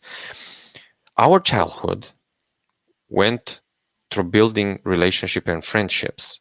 It took time, it took effort, it took understanding, it took grudge, it took forgiveness, it took a lot of things, which in fact prepared us for relationships for adult when we are adults at another level. But it's kind of the same. Now I'm looking at the kids today. How can they build a meaningful relationship with somebody if they don't have a meaningful relationship? I mean, I'm serious. I'm looking at my girls. Like uh, at their birthday party, maybe they had 10 kids there.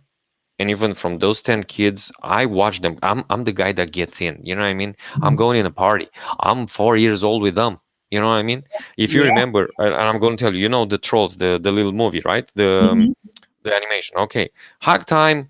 They were having a point in their time when their flowers would bloom, and it was hug time, and they had to hug to share the love. Mhm. And we made a birthday party with that theme, and I made a video at one point when you didn't expect during the songs would say hug time, and everybody had to hug, you know. But I saw, because this is what I was going in that 10 kids, at least six were feeling awkward because they weren't really friends. You know what I mean? Yeah. And the same thing, they go into school. Letosia, hi. I said it right, Latosia. I hope so. Friendship is love, respect, loyalty, forgiveness, and understanding. Well Yes, done. Yes, yes, yes, yes. it is. And it's mutual respect. Look, a good advice that I give couples, because I like to say I love to save marriages, and do that, and I love it. I love it because I know they don't go through the thing I told you at the beginning. If you want to rewind later on, okay? I tell them this, that a good marriage, a good relationship comes from the will of wanting to be together. That comes from both sides. It doesn't work if I want to be with somebody and that somebody doesn't want to be with me. It doesn't work if that somebody wants to be me and I don't want to be with them. It needs to be connected. It needs to be both sides. Sometimes that doesn't happen because the other person turned around because of something. So you get to the root of the problem. And usually, as I said, the root of the problem is the ego. It started somewhere.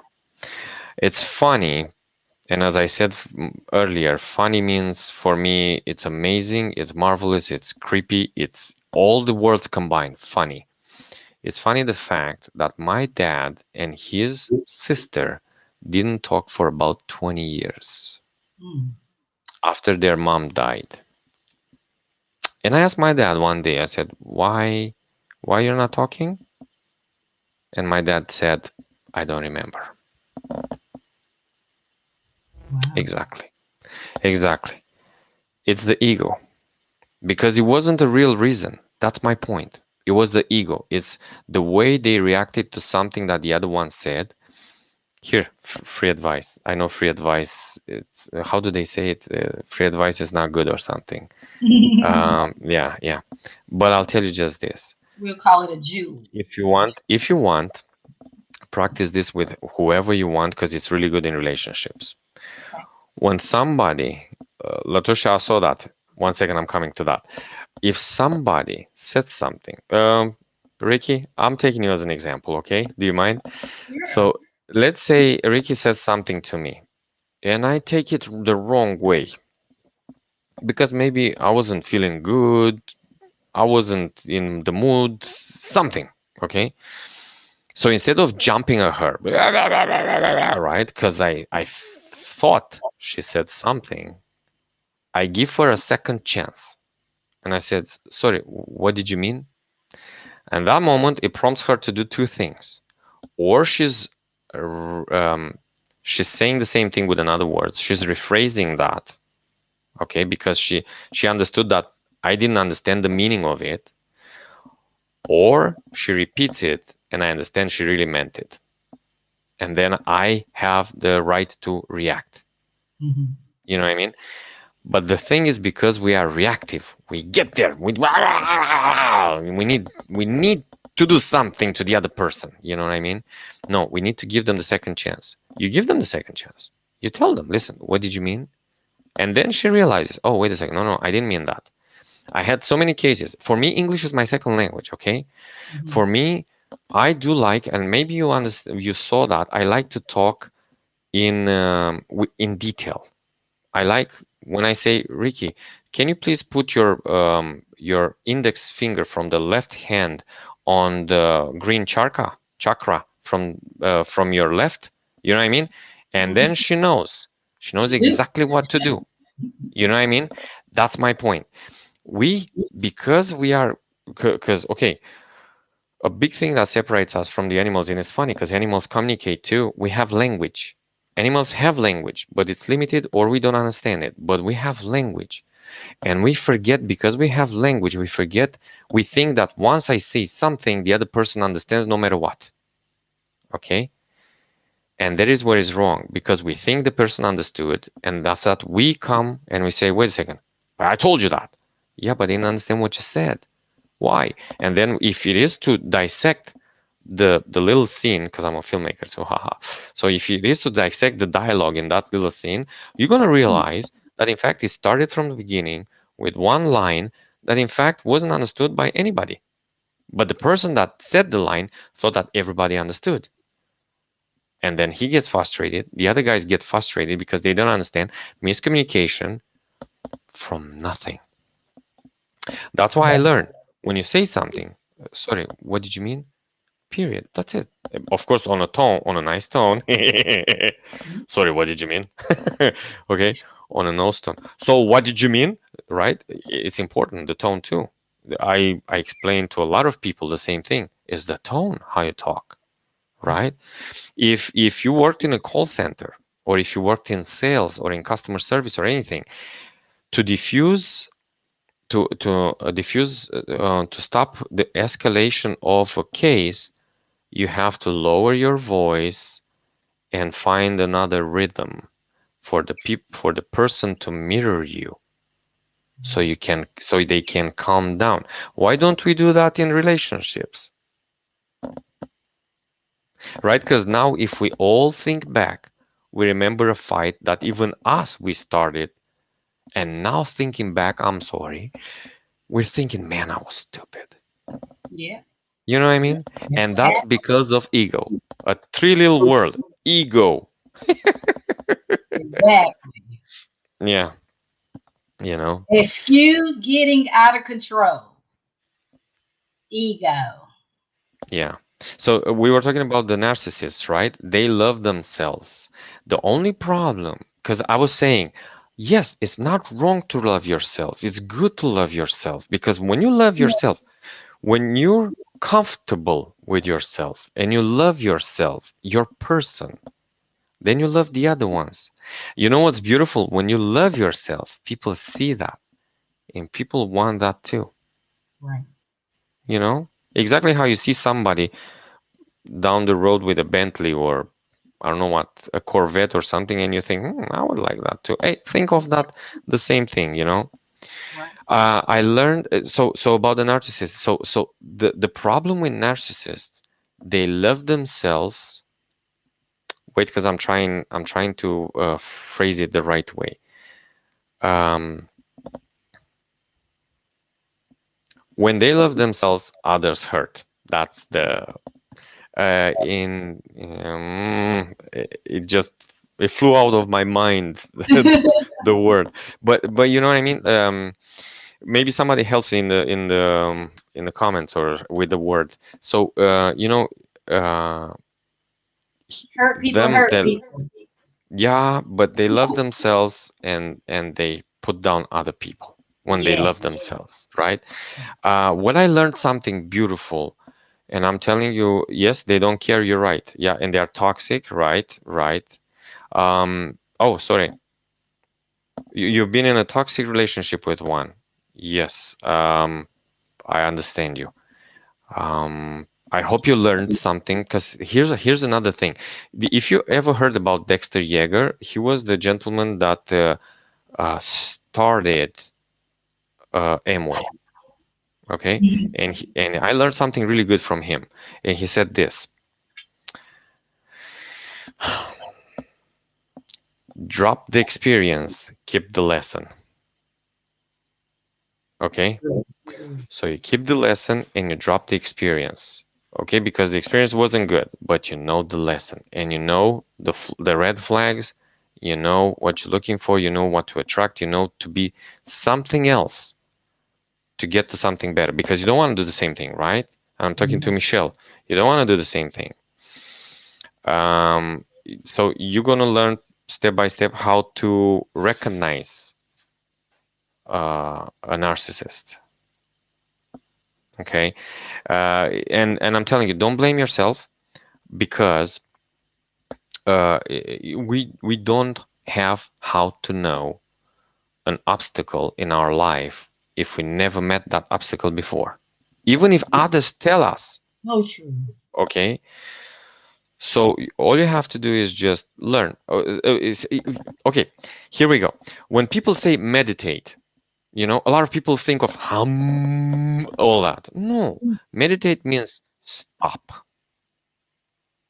and think. That's it. That's it. Stop and think. So, Michelle, if you stop and think, how did you meet him? How was he when you met him? What attracted you to him? You know what I mean? When do you pinpoint the time when you felt you changed the dynamics now? Because she said we have a child together. That would change Okay, the dynamics okay, there. okay. So, so, okay. Nice, nice, nice, nice. Oh, by the way, I want to say I love Ricky I love it too. and Ricky. I love it. It's a good thing that a lot of people don't know about, They but it's a sure really good don't. thing. Yeah, I know, I know, I know. So you pinpoint the moment when you realize he's a narcissist. Because here's another thing. Maybe that's just your perception about him. Maybe, because I don't know. I don't know the situation. But maybe it's somebody still on TikTok. I found a scene from a movie. And wait a second, because oh, What Love Is from 2007. What it says, this is what it says, because it's amazing. Yesterday I saw it on TikTok. It's the little piece that says one guy says that usually the narcissists were the ones that gave their heart to a single woman and they ripped it off. And that's why they decided to be how they are. You know what I mean? Mm. Usually. I don't know the case here. But there is something that triggers them to behave like that. Okay. There is another thing that I learned, and I learned while working with seniors. When I worked with seniors at the training, the first thing that they taught us, and it's amazing, and I would love for everybody if they want to, and if you want to assimilate it and take it into your lives, remember this: the truth is everybody's perception. We all think we have the truth, but we have our truth. Okay. For example, I'll give you an example. Right now, I know who I am. I know who I am, but all of you don't know who I am. You just formed yourself an impression about me. You have your truth about me. Right. You know what I mean? So the same thing with him, with you, with everybody. Your idea of a narcissist may be different from his. It's very important when you sit, stop. This is the thing. People don't want to stop. You sit, you stop, and you talk. You know, because a lot of times you might do something that he thinks is wrong. He might do something that you think is wrong, but in fact, no, none of us or you didn't want to hurt the other one. Hmm. Didn't have the intention, but because you didn't talk about it, you know, uh, Latosha, hurt people. Yeah, yeah, A, yeah. a good friend of mine, mother, who's been married for years, she told me, she said, "You want to know the key in keeping a relationship and long relationships, staying together?" And I said, I was younger. I was like, "What is that?" She said, "Communication." She said, "Once Amen. y'all can't slow down, stop, and communicate, you can really call it over with and done because y'all can't come to the conclusion to stop and talk. To even Amen. get a clear, because like you said, respect each other's perspectives because everybody has a different upbringing. You come in a relationship, that person upbringing might be different from your upbringing, so things are gonna be different. You're gonna look at things totally different. So, like you said, that's I was true. hoping that you're not going to say compromise. Communication, you're right. Michelle, you're right too. A lot of times, and please don't get me wrong, a lot of times when people have different things, they don't see it. For example, I bet you looking at me, you notice something on me that I don't notice anymore. You know what I mean? That's why it's good. That's why I said it's the will of being together. It's the wanting of both people to want to be together. Here's the thing. A lot of times, as I said, because of the ego, because of the drama, because of different things that we could have just go for the easy way and the right way, I can say. Don't get me wrong, please. Um, because of that, we ignite something in the other person. Okay, here's the thing. I like, for example, as I said, if I ask a question, I've done journalism too, and when I ask questions to get answers Mhm. or to get a short answer. For example, Ricky, tell me about your. Can you please tell me about your show? And then Ricky, she's gonna start telling me. She's gonna explain to me a lot of things. She's gonna show me her passion. You know what I mean? She's not gonna stop because it's her passion. But if I say, Ricky, is your show today or tomorrow? She has just two words to say. In fact, one word to choose today or tomorrow. Yeah, that's all I want. You know, Yep. that's all I want. And then when it's not coming just one word, then I start to get irritated. You know what I mean? I'm talking in general, not just me. Yeah, I Okay? know. And then because I'm irritated, I change my tone, I change my behavior, my demeanor, my everything. And then you feel me, and then you do, and then it spirals. You know what I mean? It's like the yes or no thing. And you be like, "Do you want to go out tonight?" And you be like, Yeah. I don't. Yes or either no. And I'm like, Mm-hmm. I don't know. I said yes or no, and the person Yeah. wants that. So I get what you're saying. It's Yeah. yeah. For example, You for get example, frustrated after that. So look, yeah, look for example, the most common example on this, if you want to, and I bet we all went through it, even when we were kids. So it's not just in relationship and in spouse. For example, the lady comes to the gentleman and says, "What do you want for dinner?" And the guy looks perplexed, thinking, "Oh my God, what should I say? What should I tell her?" Right? "I don't know, honey, whatever you want." "No, no, no, but I asked you, what do you want for dinner?" "I don't know." And it starts. You know what I mean? yeah, I And was it trying to starts. make that example, but you made a better. The guy is trying to think of her to do something that it's easy for her. That's why he goes, I don't know. The girl wants to make something special for him to like. And she thinks, come on, tell me something. You know what I mean? There is the guys that they go like, oh, you know what? I would like some shrimps with some cabernet and some, no, no. Honey, I was thinking of chicken or pork. Oh, okay, sorry. You know what I mean? But the thing is, that can be avoided very simple. And it's so easy. And don't laugh at me, but it's true. Instead of, honey, what do you want for dinner? Just get him to choose. Honey, tonight we can have chicken or pork. What do you want? Keep You it know, simple. like a menu. Exactly like in a plane. When you fly, they ask you, what would you like? Chicken or pork? What would you like? Vegetarian or, you know what I mean? Coffee That's or it. water. Yeah. Yeah. Because there's another thing, but maybe ladies don't know. But guys like to please you, you know, and that's one big reason why they are undecided.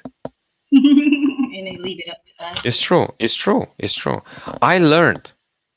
I learned that when you ask me something, I'll give you an answer because I know you want an answer, you know, and I'll try to make it in a nice way, right? But the thing is, I know because when you ask me something, you want that answer. That's the thing. Um, as I said, we're trying to please you. Like in the moment when you ask me, what would you like me to make you a coffee or would you like a glass of water? Of course, I'm going to say a glass of water because I know you don't have to go through the trouble of making me a coffee. But the Mm. thing is, you would love to make me a coffee because you know you're making a good coffee and you know I'm going to love it. You know what I mean? So it's two perspectives. And here's where it starts the fight for nothing. For nothing. And he goes, or the fight doesn't start because I forgot about this.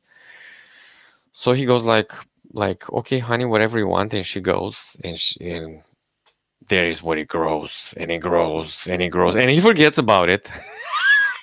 And next time when yeah, they meet, Pooh! So It's true. we're humans, right? So that's why I Yeah. said more and more and more. And this is what I tell everyone: is the ego. Once we learn, for example, you had a little fight like this, no?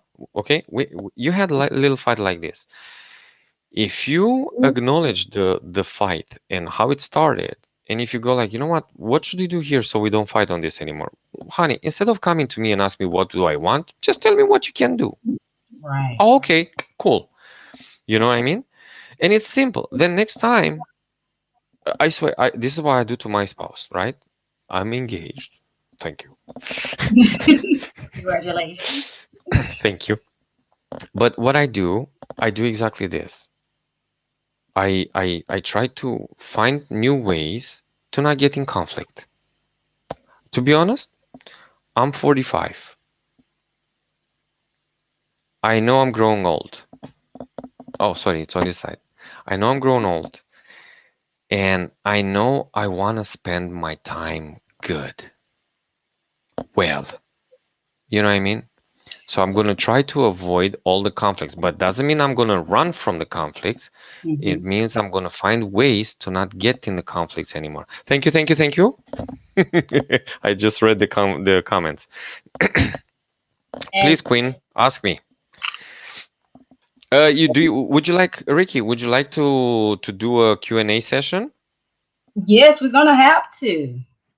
Okay, I'm here. By the way, So I'm preparing Queen, on. Yes, I'm sorry. Go no ahead and worries. finish what you're saying. I was just telling Queen to prepare her question for you that she has to ask. That's all I was about to say. I'm preparing right now for on TikTok. I'm trying to prepare that a series of videos with my quotes. I have my quotes on Instagram, but I Hmm. want to, let's say, monetize them and I want to package them nice, you know. Oh yeah, that's Okay, so smart. Queen Eyes. Oh, beautiful. So did you put her question up here like this? Yes, I did. This is awesome. Wow, this is nice. So, how do you distinguish? How to know a guy like, oh, sorry. How to know a guy likes you but isn't ready. Okay, here we go. I'll I'll uh, I'll tell you a little secret. Are you ready for it? All the guys are ready for commitment. We are made to be fathers and husbands. Okay? The problem with the commitment is the fact that the society and the culture and everything else pushes us into fear. And I'll give you an example. Queen, I meet you, we get together, we're lovers, and we're a couple. And it's great. The only thing is, the moment you say, I want commitment, then I start thinking, oh my gosh, okay, I'll have to provide. Okay, you have to understand something. In a moment when you say commitment, the man turns from the lover. And this is where a lot of married women forget or they didn't know. And maybe, God bless, if I'm helping you now, I'm happy. The guys, when they go in a committed relationship, common law, married, doesn't matter. They become from the lover, they become the provider, or at least they are trying to.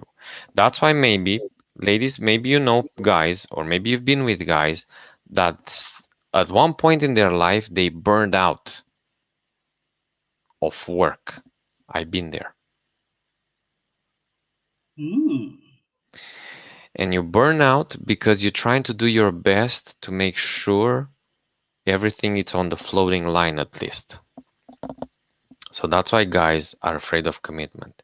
Because I'm telling you something. If it is for me, oh, Whitney Houston, if it is for me to sleep in a Grand Central Station, I'll be happy because I slept with you. I was sleeping with you. Remember that one? My love Mm-hmm. is your love.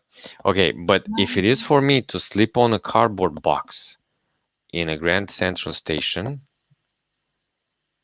I do it myself and I do it alone.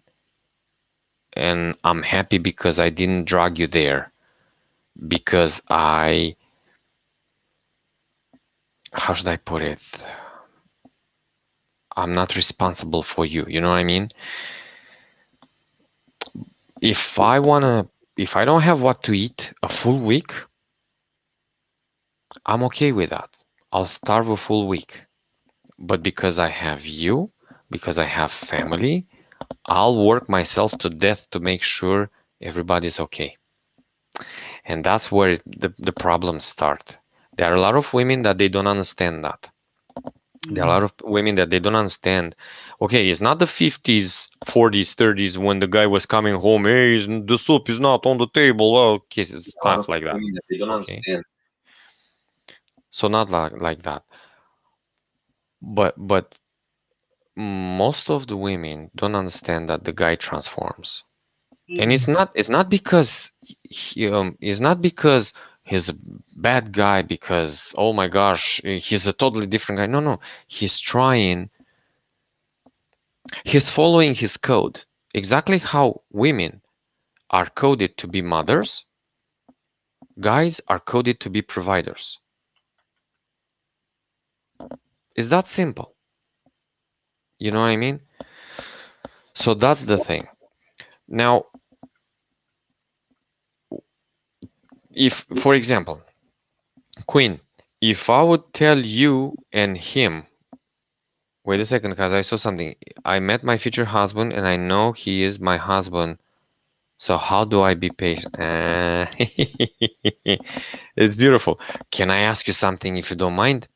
You know he's your future husband. Does he know?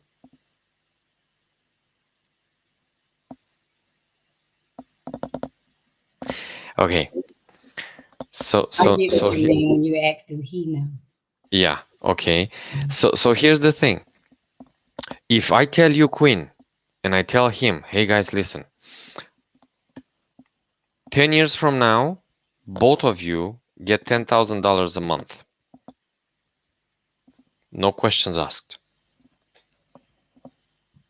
Okay, I promise you, he's gonna ask you tomorrow. You know what I mean? Because for from his point of view, all the ducks are in the row, and that's what it stands in everybody's in all the guys' path.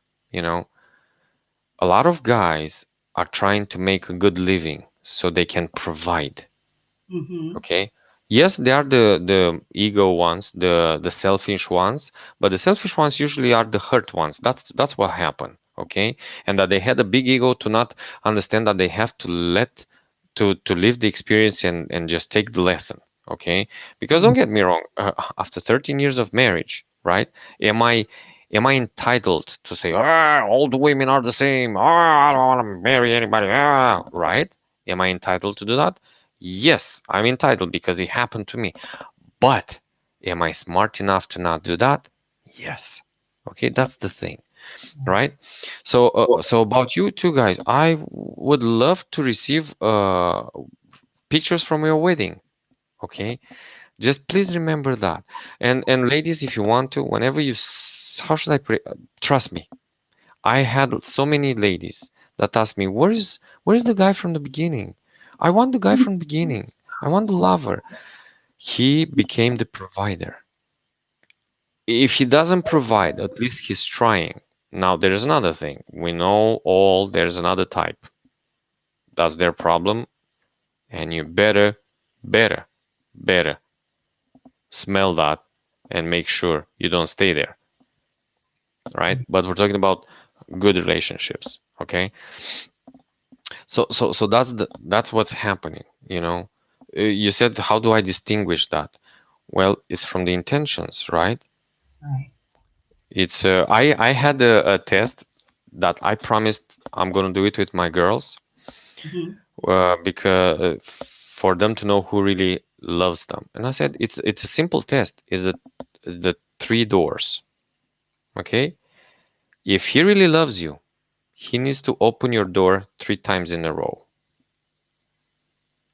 If he does that three times in a row, which means if he does it today, tomorrow, day after tomorrow, okay. If he does it today at Thanksgiving and at Easter, that's wrong. You know what I mean? Okay, sorry. All right.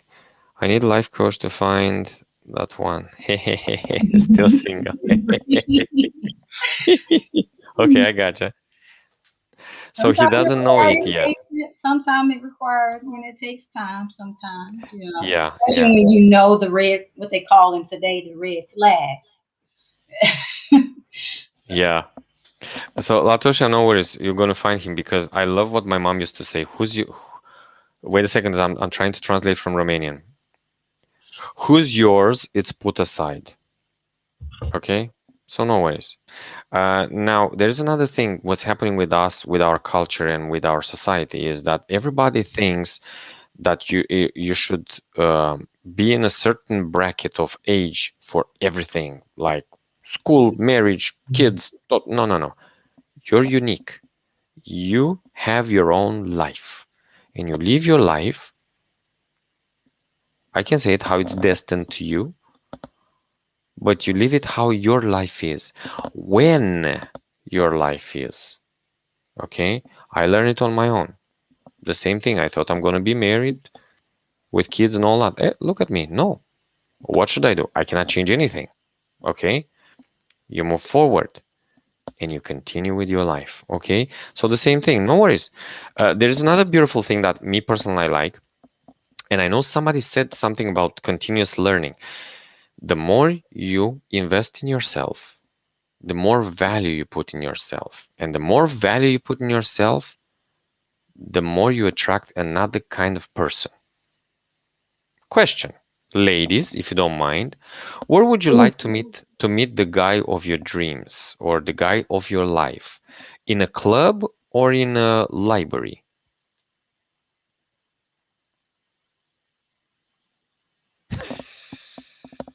I have to But I'm block 25. the computer Yeah, screen. no worries. No worries. No, I was looking at Latosha. She said, but I'm 25 and holding 52. Uh, okay. Ricky, if you don't mind, translate to me, please. I think she's jokingly saying she's 25, but holding meaning she's really 52. Jokingly saying, when she gonna find the right one? Because she's, what I'm saying, Okay, okay, I gotcha. 52. She's saying she ain't getting no younger. Exactly. But in her So, mind, she's 25. Got the. gotcha. No I'm worries, you have assuming that's time. what Tasha meant. Here, I'm gonna, how do I say it? I'm gonna let you in a small secret. You want to? Ricky, Okay. remember when we talked about the beauty from within, from Yeah. inside? Ladies, this is what a guy wants. He wants to feel home. That's it. When he gets in your proximity, he wants to feel home, nothing else. If you make him feel home, you know how it is when you go to a restaurant or something, and suddenly you get to a place where, man, people treat you nice, where you feel like you just got home. You know Yes, what I like mean? you know. That's that's all the guys want. That's it. The rest, the players, that's just them looking for the one that makes them feel like home. And it Mm. makes them feel like home. This is the funny part. Just by being there. Just by being there, that's it.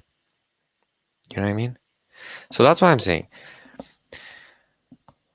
of course, if you invest in yourself, and when I'm talking in yourself, in your heart, in your mind, if you invest and you learn things, if you invest in positive energy for yourself, you're gonna attract the right kind of guys that they look for that. Yes. You know what I mean? Of course, you're gonna make yourself a criteria too, but I would suggest that list to not have more than 10 points because how you call that? Um, Prince Charming doesn't exist. Okay, he has an Achilles heel too. No worries. Okay, so that's my point. Okay, Yeah. but you can make yourself a criteria because when we make a criteria, we think, who do I want to grow old with? Because that's eventually that's what it is. My exactly law of attraction. You're right. You're right. Make yourself a 10-point criteria. How do you want the guy to be? Not necessarily physically, but how would you like him to talk with you, to behave with you, to behave around you, to behave when he's not around you? You know what I mean? That's what you're looking for. And it's funny thing, exactly what you said is the law of attraction. When you put it down on paper, because you watch the documentary, it says the power of the written word. It's Fail. simple. It's simple, You're spelling right? it out. Yeah, yeah, yeah. It's crazy. I'll give you an example. The power of the written word. About 15 years ago, I was working at a little company that you were selling door to door. ADT. ABC. Oh, The okay. Okay. So at one point, I had to go to a showroom and to stay there and represent the company. And I was so bored because nobody was going by, and I realized that's a dead end for me. And I just went to another booth and I asked somebody for some paper, and I start writing on that paper one sentence. Mm. And until 10 p.m., I wrote at least 20 letter size papers, both sides. This is how bored I was, but this is how much I just want to get out of there. And guess what? It happened. And my sentence was, I want to work in video production and make 25 bucks an hour. That's what it was. And Ricky knows some of my past. Mm-hmm. Um, I have my video production company Yeah. that I was making 25 bucks an hour. When I calculated after years, I was shocked. You know what I mean? So Yeah. that's why I'm saying is the power of the written word. Law of attraction. You're right. Talking about relationships, right? Um, Let me talk about compromise if you want to. Because here's another thing. A lot of people think they can hold a relationship and a good relationship by compromising. But again, in my mind, I came up with this concept. No, you're not compromising. I promise I'm going to read that. You're not compromising. Okay. Let me see, because I came up with that. You don't compromise. You find the middle ground. Okay. Compromise. For example, here we go. Ricky, I'll take you in as example again. What kind of movies do you like? Funny. I like the comedy movies, adventure Okay. movies. So I would like to take you to a movie. The thing is, I like Iron Man, and you like Ace Ventura, and I want us to go to the movies together. So let's go to Iron Man, you know, because I like Iron Man. Okay. Iron Man, it's a little bit funny too, Hmm. right? So I'm trying to make her to compromise. Hmm. Now the thing is, poor girl, because she loves me and she wants to have the good relationship together, she says, "Okay, let's go." The problem is she doesn't like the movie, and she's gonna huff and puff all the time, and I'm not gonna like the experience because I know she doesn't like the movie, and because she doesn't like the movie, she doesn't like to be with me there. You know what I mean? So that's not compromise. Hmm. I mean, sorry, that's compromising. Right. So you do what the other guy wants, the other guy, I'm talking general, what the other one wants without liking, and then none of them like it. That's compromising. And a lot of people are doing that. They say, "Oh, I keep my relationship, I compromise." No, I agree. That's what I want to say. I agree. So you don't compromise, you agree. For example, Ricky, you said you like comedies, huh? Yeah. Okay. Well, I like Iron Man. Let's go to Iron Man. And you say, "No, I like comedies. I don't really like Iron Man." Okay. Then let's do something. Look, let's do this. This time come to Iron Man, because I want to. We'll laugh at it. I don't need to look okay. And after that, we go to the one you like. Would you like that? So, Hmm. or we do it somewhere somehow else. Um, let's go to the one that you want, and after that we go to mine. Do you want to? You know what I mean? So then Yeah. you agree, you agree. But when you compromise, you go to a place, for example, shopping, right? Oh, honey, let's go shopping, and the guy sits on the bench waiting for her to. Uh, okay, that's compromising. Instead, me personally, when my fiance takes me shopping, I say, "Come, let's go." Hmm. And then I stay there and I'm her fashion critic. Hmm. Right. But I decide to agree with her, to agree, not to compromise, to Right. agree with her and go and have fun. I Exactly. decide that. You know what I mean? I might not like it because I don't like shopping. I mean, because I'm a guy. I want to go to shop at toys, phones, tablets, TVs, all that, right?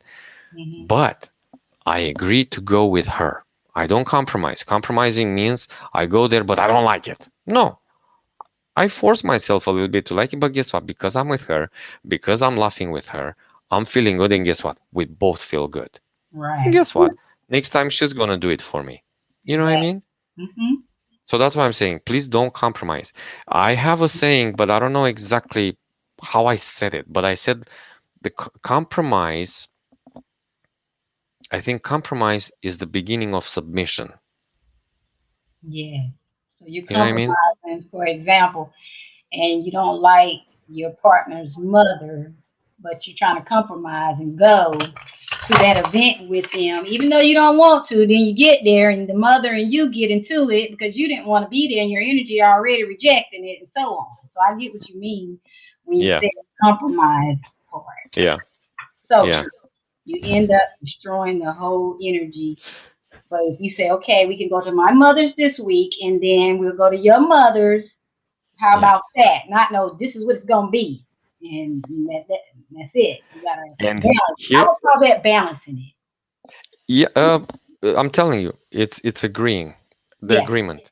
yes. You know, no, this is what I said, agreement. No, yeah. So here's the thing. This is where it ties in with what I was telling you about the waves. So you don't like his mother. Think of her like the wave.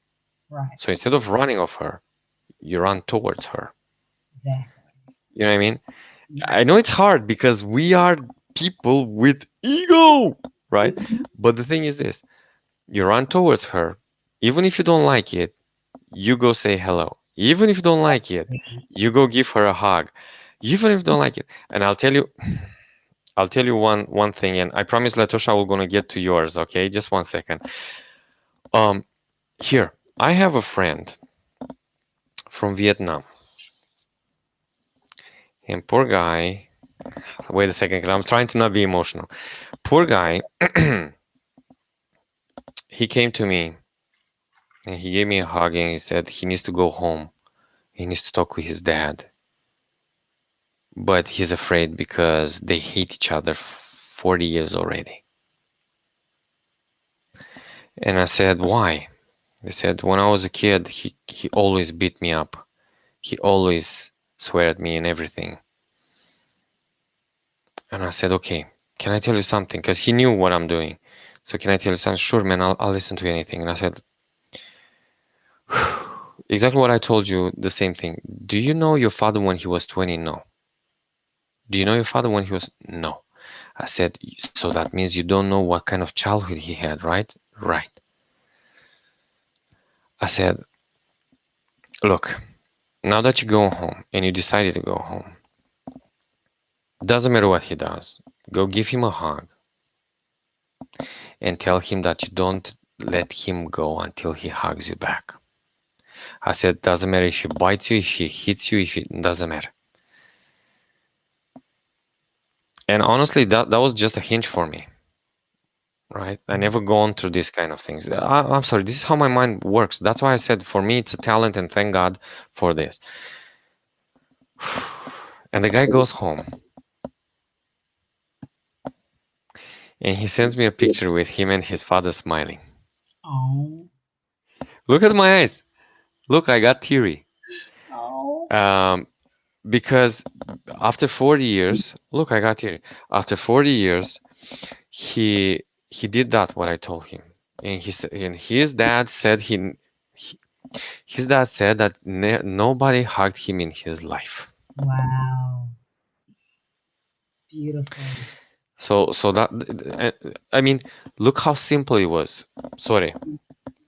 Wow. That's okay. Yeah. So this is how simple it was.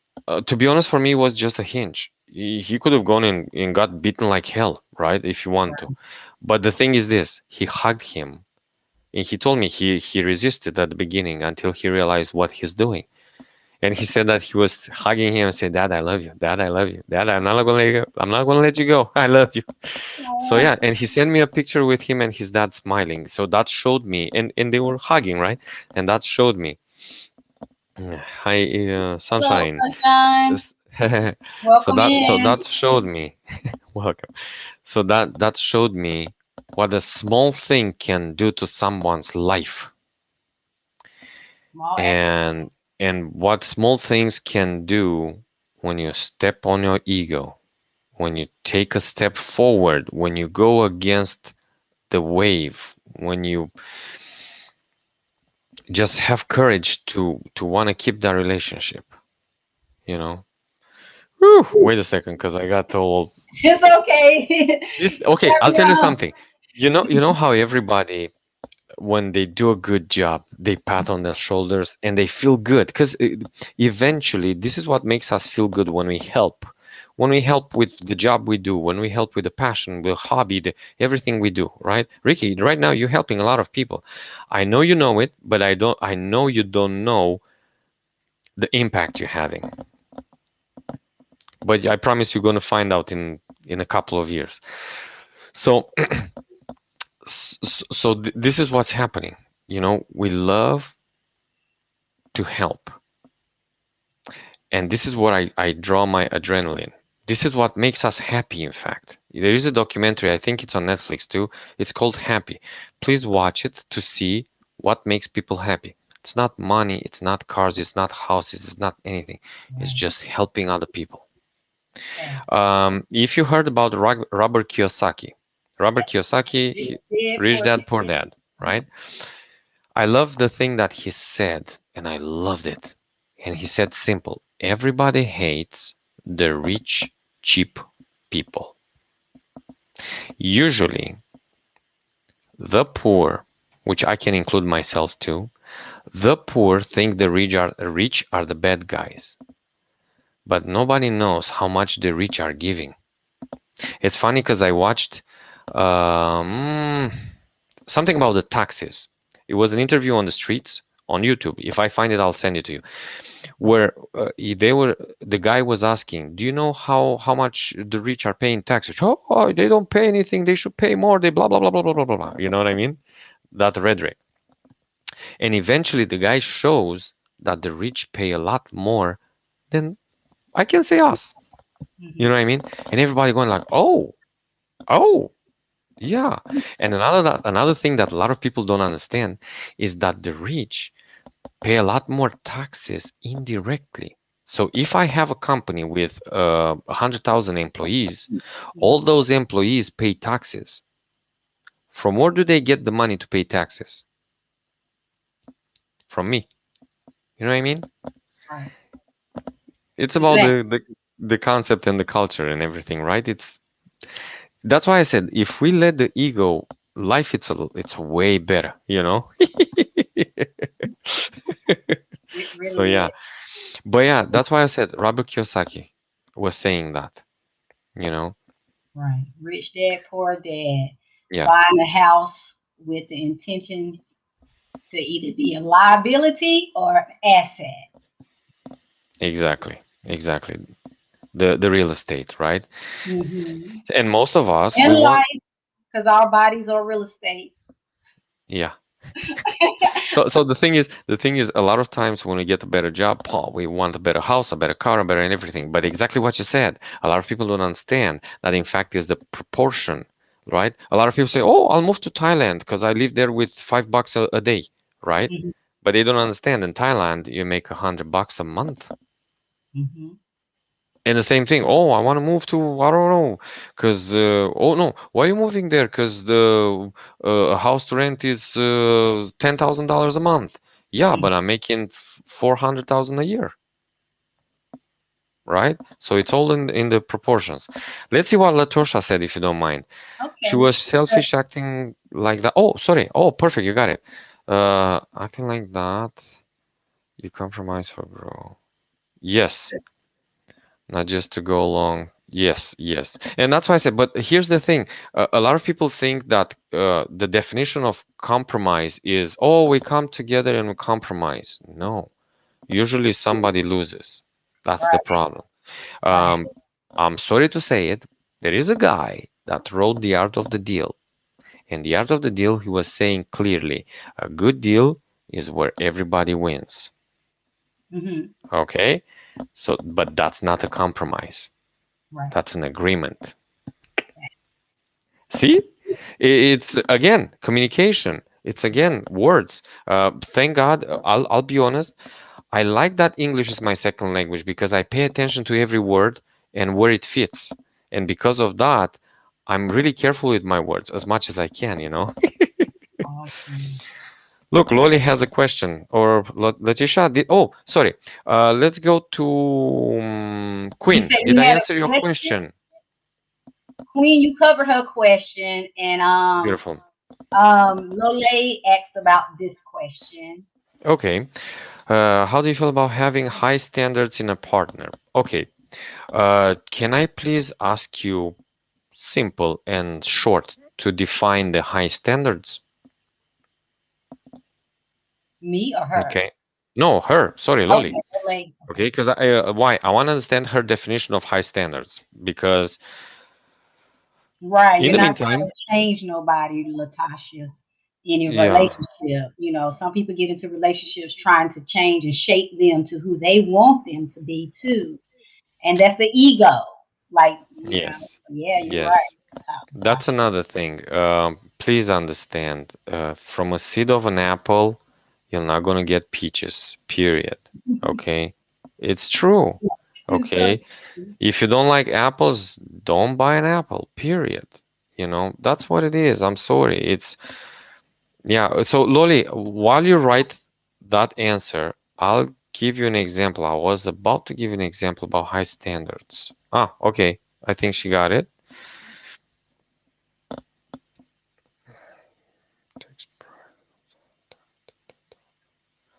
Okay. Hmm. Okay, now I had to get back to the other question at the beginning so I understand. So, some with passion and ambition who takes pride in themselves and their attitude towards others. Okay. And the question was, how do you feel about somebody with has high standards? Oh, I think I can do the same thing, right? Yes, you Okay. might. Having high standards in a partner. Okay. Why I was asking you about the definition? I was asking you because, so you're thinking about you having too high standards, your standards being too high. Yes, I believe that's what she said. You set your standards way too high, and because of that, you don't find the right guy with the right standards. That's the idea. Yes, because some people have what they would consider high standards in a partner, Hmm. Hmm. and that kind of makes it kind of like you said more harder to find a Can partner of the high can standards. I? Okay, beautiful. Then can I twist a little bit your question, if you don't mind, and say something like this? Instead of looking at to have, okay, you have the high standards because you want that person to get to that point, right? How about you twist it and you think of this,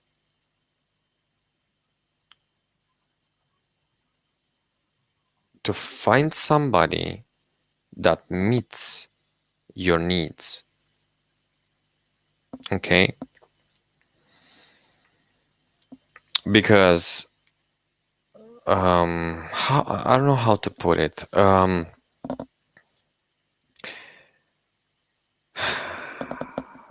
Okay, you know the word, you're not in my league, right? Yeah, Okay, it depends on in which league you want to be. Because in the moment when you want to go for high standards, those high standards of yours are the low standards of somebody else. right. So you want somebody to treat you right. That somebody can be at your high or low standards, but as long as they treat you right, as long as they give you what you need, as long as they meet your needs, right? Perfect answer. That's just my concept. Because don't get me wrong, for high standards, everybody wants. I mean, I'm just putting this in quotes, right?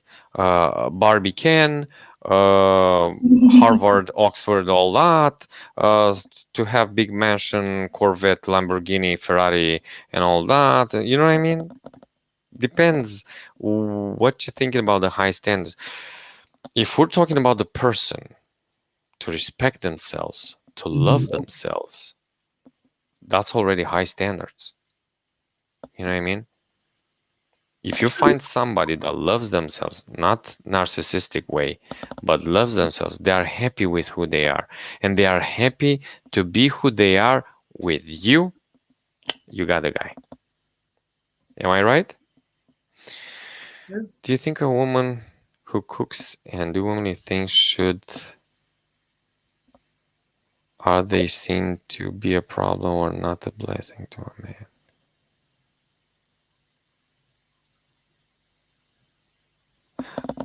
Okay, still at Loli, right? You have to look at the other perspective, right? You know what I mean? But never, ever, ever lower your standards for somebody, Hmm. okay? Because then you allow them to treat you at low standards. Oh, thank you. I'm just doing my job. Thank you.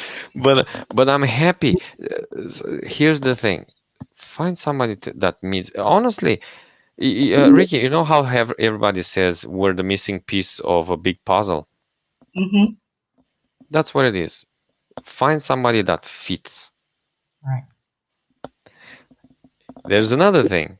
Find somebody that you fit. You know, a lot of times we are like, I have, but I don't remember because I've been writing these quotes over 4 years now, right? But I wrote about the piece of puzzle. I said something like, be the missing piece of somebody's puzzle, you know? Right. Right. Because I'll tell you why I'm saying that. Ricky, the allegory that you have behind you, right? Hmm. Imagine this. If that's a puzzle and there is a missing piece there somewhere, that's what's going to attract my attention. Right. It might be the most beautiful puzzle in the world. I'll still see that missing piece. If you're that missing piece, you complete the puzzle and you make the person more beautiful. You're more beautiful. You know what I mean? You become one. It's all that, you Yeah. know? That's true. Yeah, yeah. So that's and eventually, I'm sorry to say it, but it's true. Eventually, we need somebody to meet our needs. If I need somebody to hold my hand, you know, the other person can love me to the moon and back. If she doesn't want to hold my hand, you know what I mean? Right. You know, the other person can love me to the moon and back. If I need for her to say, honey, I love you, and she doesn't do it, Mm-hmm. you know, I'm looking at my dad, 79 years old, with her, 79 years old, both of them. Okay. They love each other. I know they love each other. Okay. But she needs to hear that. And I said, Dad, tell her that you love her. I told her already. Come on, man. Mm-hmm. You know what I mean? Yeah. Oh, but she knows. I said, but she needs to hear it. You And need she to. smiles. She smiles in expectation. She smiles like, okay, he's gonna tell me. You know what I mean? But he Yeah. doesn't. He doesn't. Those little things From matter. ego. Yeah, Yeah. but from ego. You know what I mean? Mhm. Again, I'm going back to the root of the problem, the ego. Okay, Loli, I hope I answer your question. Queen, I hope I answer your question. Um, Indeed. that is placed well, beautiful. Latosha, a reflection maybe. Yeah. Oh yeah, I'll tell you something. That's another thing. A lot of times, maybe you noticed, sometimes you met somebody and said, man, he's the spit image of myself. Hmm. You know? You know when they say, I met my soulmate? Yes. That's what you feel. Why do you feel it that way? Because it completes you. Why does it complete you? Because it meets your needs. You Fact. need to feel loved. You need to feel caressed. You need to feel you belong. You need to feel respected and everything else. Any need. There is so many needs and we have so different needs, and if a person can do that for you, trust me, you want to be with that person all your life. I And love if you somebody said, mm-hmm, and if you no, vibrate that you don't need a man, that's what it's gonna continue to be, and vice versa. So good point. Good point that you brought it up. Why you don't need a man? Because you're angry, because of ego, because you don't want to let go, because you think all the guys are the same. Exactly how I said, I could have think all the women are the same. Oh my gosh, I'm not gonna get in a relationship. Blah blah blah blah blah blah blah blah blah. Right? This is my ego telling me, don't be stupid. Blah blah blah blah. For what? I'm sorry to tell you. I came with this saying, life is not a haiku. Haiku is a three mm, verse poem, a Japanese poem, right? It's the smallest form of poems, right? Life is not just an haiku. It's a novel with a lot of chapters. mm, Once we learn that, we're gonna learn to not cling to a relationship that goes nowhere. We'll learn to feed a relationship because we want that chapter to keep going. mm, Okay.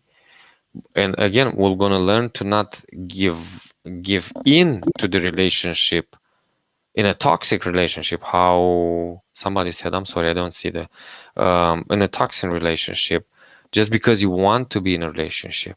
You know what I mean? mhm, But that doesn't mean you don't need anybody. We are human beings, and human beings are social. And I'm sorry, but that's why we're men and women. That's why we're women and men, because we need each other. Right. You know, look, parrots, they mate for per life, right? For life. Dolphins, I understood they do the same thing.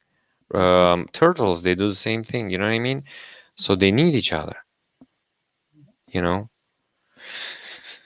Whew. Well, okay. So that was beautiful. I don't want to hold up no more, any more of your time, Florence. I'm trying to have my other device sitting up here, and it's just tripping. So excuse me. So But imagine I told my fiance that I'm gonna stay with you just half an hour. and that didn't happen, and it's okay because when things flow, it continues to go.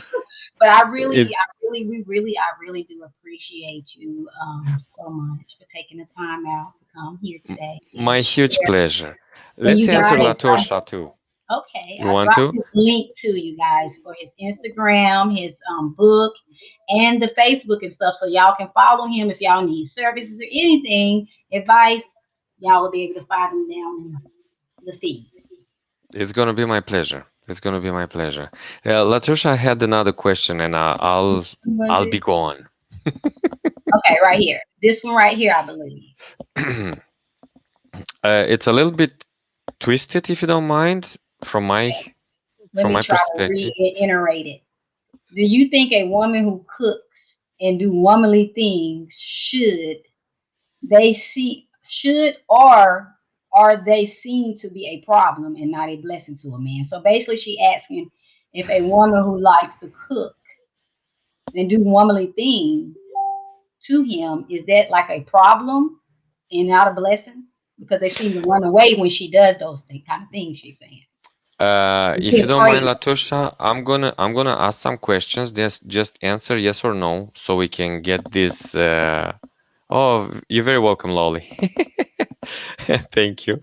If you can answer to yes or no, then I'll see if we go the right way. Okay? Yes, yes, yes, yes. Ricky's awesome. I know that. We all know, and Ricky, you know you're a blessing, right? You know that. Oh, thank y'all. Y'all are blessings too. So what I'm thinking is this, Latosha, are we talking about his mother?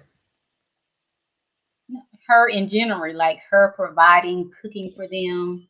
Wait, For because family too. Oh, I'm I'm sorry. asking her to no worries. I'm asking her to give me a yes or no. Oh, okay, cool. Deal.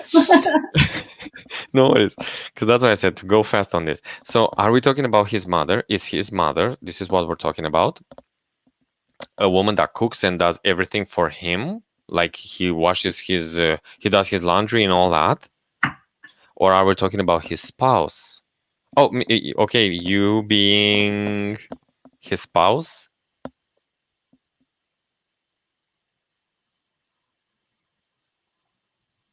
Mm-hmm.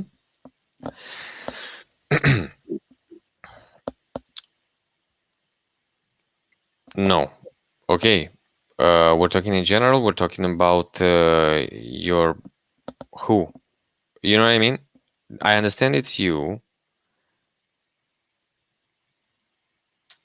Yes. Yes. You mean he's your boyfriend, your husband?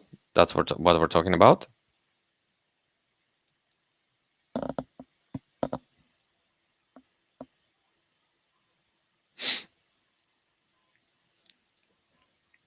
She might be Or being in general, but we're gonna see what she but say. that's what I'm. Why? Because why I'm saying. Because Latosha, she's right at one point. A lot of times, mothers do too much for their boys. And because of that, talking about standards, they raise up the standards so much for a girl that doesn't have experience because she's young on doing all the things. Okay, so we're talking in general. Okay, we're talking in general, and then I'll extrapolate. Ooh, okay. So, uh, and because of that, a girl that's not experienced, okay, maybe she'll learn to do an omelet or something. Maybe she'll learn how to do the laundry a little bit or something, right? She's trying, but she doesn't get to that standards, and he's always gonna compare her with his mom. Hmm. So that's why I'm telling a lot of teenage boys' moms, Let them do their own thing. Because I'm sorry to tell you, but it's hard, but I have to say it. A lot of times, the boys' mothers do everything for them, and I know because I've seen it with my own eyes. 22-year-old, she was coming, picking up his laundry to do his laundry, and after that, she would come after 2 days and bring his laundry fresh. Okay, him that he had a washing machine in his apartment. Okay, um, so when you do that kind of stuff, he learns that he needs to be served. Okay, that's one. Second, usually because as you see how the society is today, people have one, two, three jobs even. Mothers of girls don't really have the time to teach them too many things. I know because I've seen case where the mother was laughing, oh, my girl, 16 years old, doesn't know how to boil an egg. Okay, and you go like, what? Yes. So imagine now the boy that comes from the environment where his mom does everything for him meets the girl that does not do too much because her mom didn't teach her too much because she didn't have time, not because she didn't want to. They come together. Oh, they love each other. Blah blah blah blah blah blah blah blah blah. At one point, they have to live together, and he starts expecting what his mom was doing for him, and she doesn't know how to do it. But she's doing her best. She's trying, but she's not getting to his standards. And because of that, from nothing. So that shows you how we set up our kids. I love somebody said something really good. We're successful parents in the moment when we set up our kids for success. Oh, Danny Johnson said that. Mhm. Okay. When we set up our kids to success, how we set them up? Kicking them out of the nest, figuratively, not kicking them out of the house. What it means, the the eagle, when he wants his offspring to fly, to learn how to fly, he doesn't go 1, 2, 3, 4. No, he just kicks them off. Okay, so the same thing, honey, come here to show you how to do this. Come here to show you how to do this. Do this, do this. By the way, you're gonna go get with a girl. When you get with a girl, sometimes you should cook something to make her feel Right. good. You know what I mean? Yeah. That's what mothers should do for the boys, even with the girls. The mothers, I know cases where the girls were over mom's shoulder learning on the fly and on the job to do some stuff. You know, Latosha, it is beautiful for a spouse to do things that meets the other spouse needs, right? And as we all know, men love to eat. Okay, so that's it's beautiful when the guy cooks a little bit, just for the fancy thing, just for her to feel like, oh my God, he did this for me. Awesome. You eat and you go like, maybe I should just do it. But hey, honey, it's good. Thank you for doing it for me because you appreciate the gesture, right? Yeah, I was thinking. I was thinking maybe when she said when a woman do cooks, etc. When why do they get afraid? Maybe they didn't. That man didn't grow up with a woman, a mother to cook and stuff for them. So if a woman they meet comes, you come across, and they're doing that, they might get afraid because they're not used to that. That Because they like you should said, a feel like man they're like a blessed. meal to a Yeah, cook. yeah. I don't know why that would make a man afraid, like she's saying. Because she does. Um, Why would that make a man afraid? Because you start cooking and doing the womanly things for him. Unless he didn't have that growing up, it's the only thing I can think. So he's afraid of yeah, what he yeah. don't know. Like people be afraid of love because they don't know what love is. Latosha, remember what I said about my Vietnamese friend and his father? I'm sorry. These days we live in different environments with different pasts, and as long as we once again I get to the same point. It's in the will of wanting to be together. From there, everything it's getting into harmony. Right. Yep. Wait a second, but every man I felt with, okay, so they didn't like it that you were cooking and you were doing different things around the house? Oh, wait a second. Did you redecorate their apartment? Because no man likes that. That's for sure.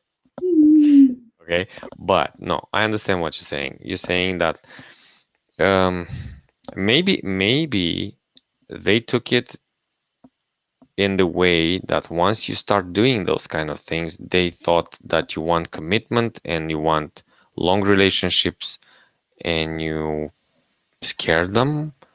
yeah. There's another thing. Okay, I have to say this, but I'm sorry, but I have to say this. In this world, there are in this world there are miserable people. Miserable people. Why I'm saying miserable? They are the ones they don't know how to be happy. Doesn't matter what you do for them. And beside that, negative energies. And beside that, they want to drag everybody else with them. You know what Mm, I mean? yeah, that is so true. Okay. So when you have that kind of person, doesn't matter what you do, doesn't matter how good you do it, nothing is going to be helping them. Nothing is going to please them. You know what I mean? So that's if that's the question. I'm telling you, all okay, I'll put it this way. All the guys, in fact, everybody would love to have a woman that makes them feel like home. Period. That's what it is. And exactly what you said about the womanly things, about doing stuff around the house, about cooking and everything, especially if you're doing well, you should be a blessing to somebody, you Right. know? Exactly how a guy is a blessing if he repairs things around the house, if he tries to do things.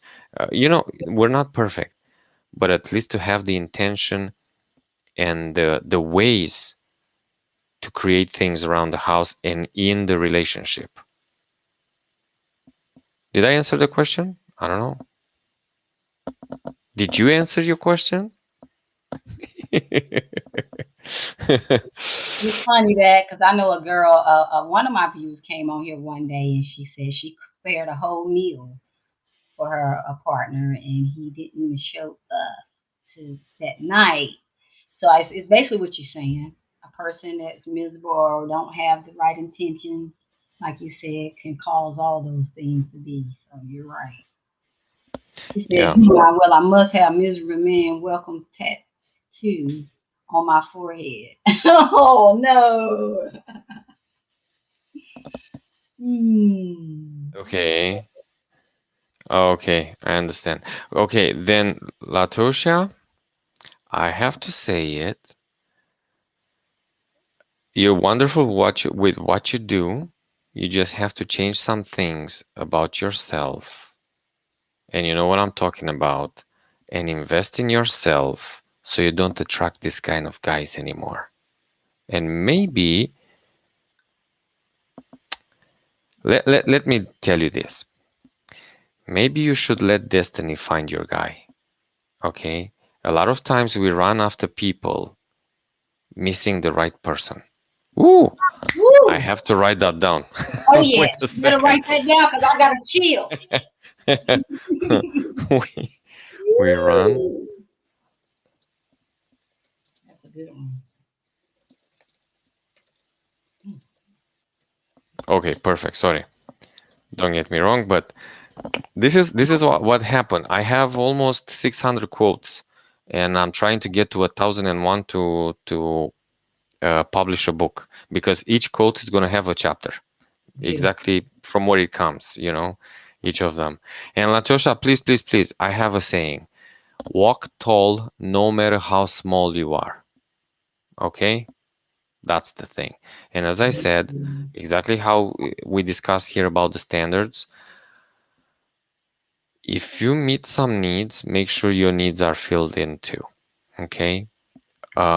Try to make your list of 10 demands, let's put it this way, in a man. But again, the things that I told you, the ones that meet your needs, and try to find them somewhere else. You know what I mean? Change the place, change the environment. Okay. Think, where would I find the perfect guy for me? Because that's another thing. Usually, let's put it this way: you can go and fish in a lake for sharks, but the sharks are in the ocean. You know what I mean? So Hmm. go to the place where you want to find the guy that would meet your needs. Okay? You want to feel appreciated for what you do. You want to feel happy because he's happy, and so and so. And it's going to happen. And no worries. Ricky can tell you a lot more about energies and karma and destiny and everything. And I'm telling you, it's going to happen. You just have to be patient. And I'm honestly saying that patience is the hardest lesson we can learn in this life. And it's funny because the older we get, the easier it gets. Yeah, it does. And when you have children and all, that patience kick in like no other. So yeah. So now I'm gonna see how good I was with this patience and this theory about patience, because after 3 hours, we'll see if my fiance still wants me in the house. Okay.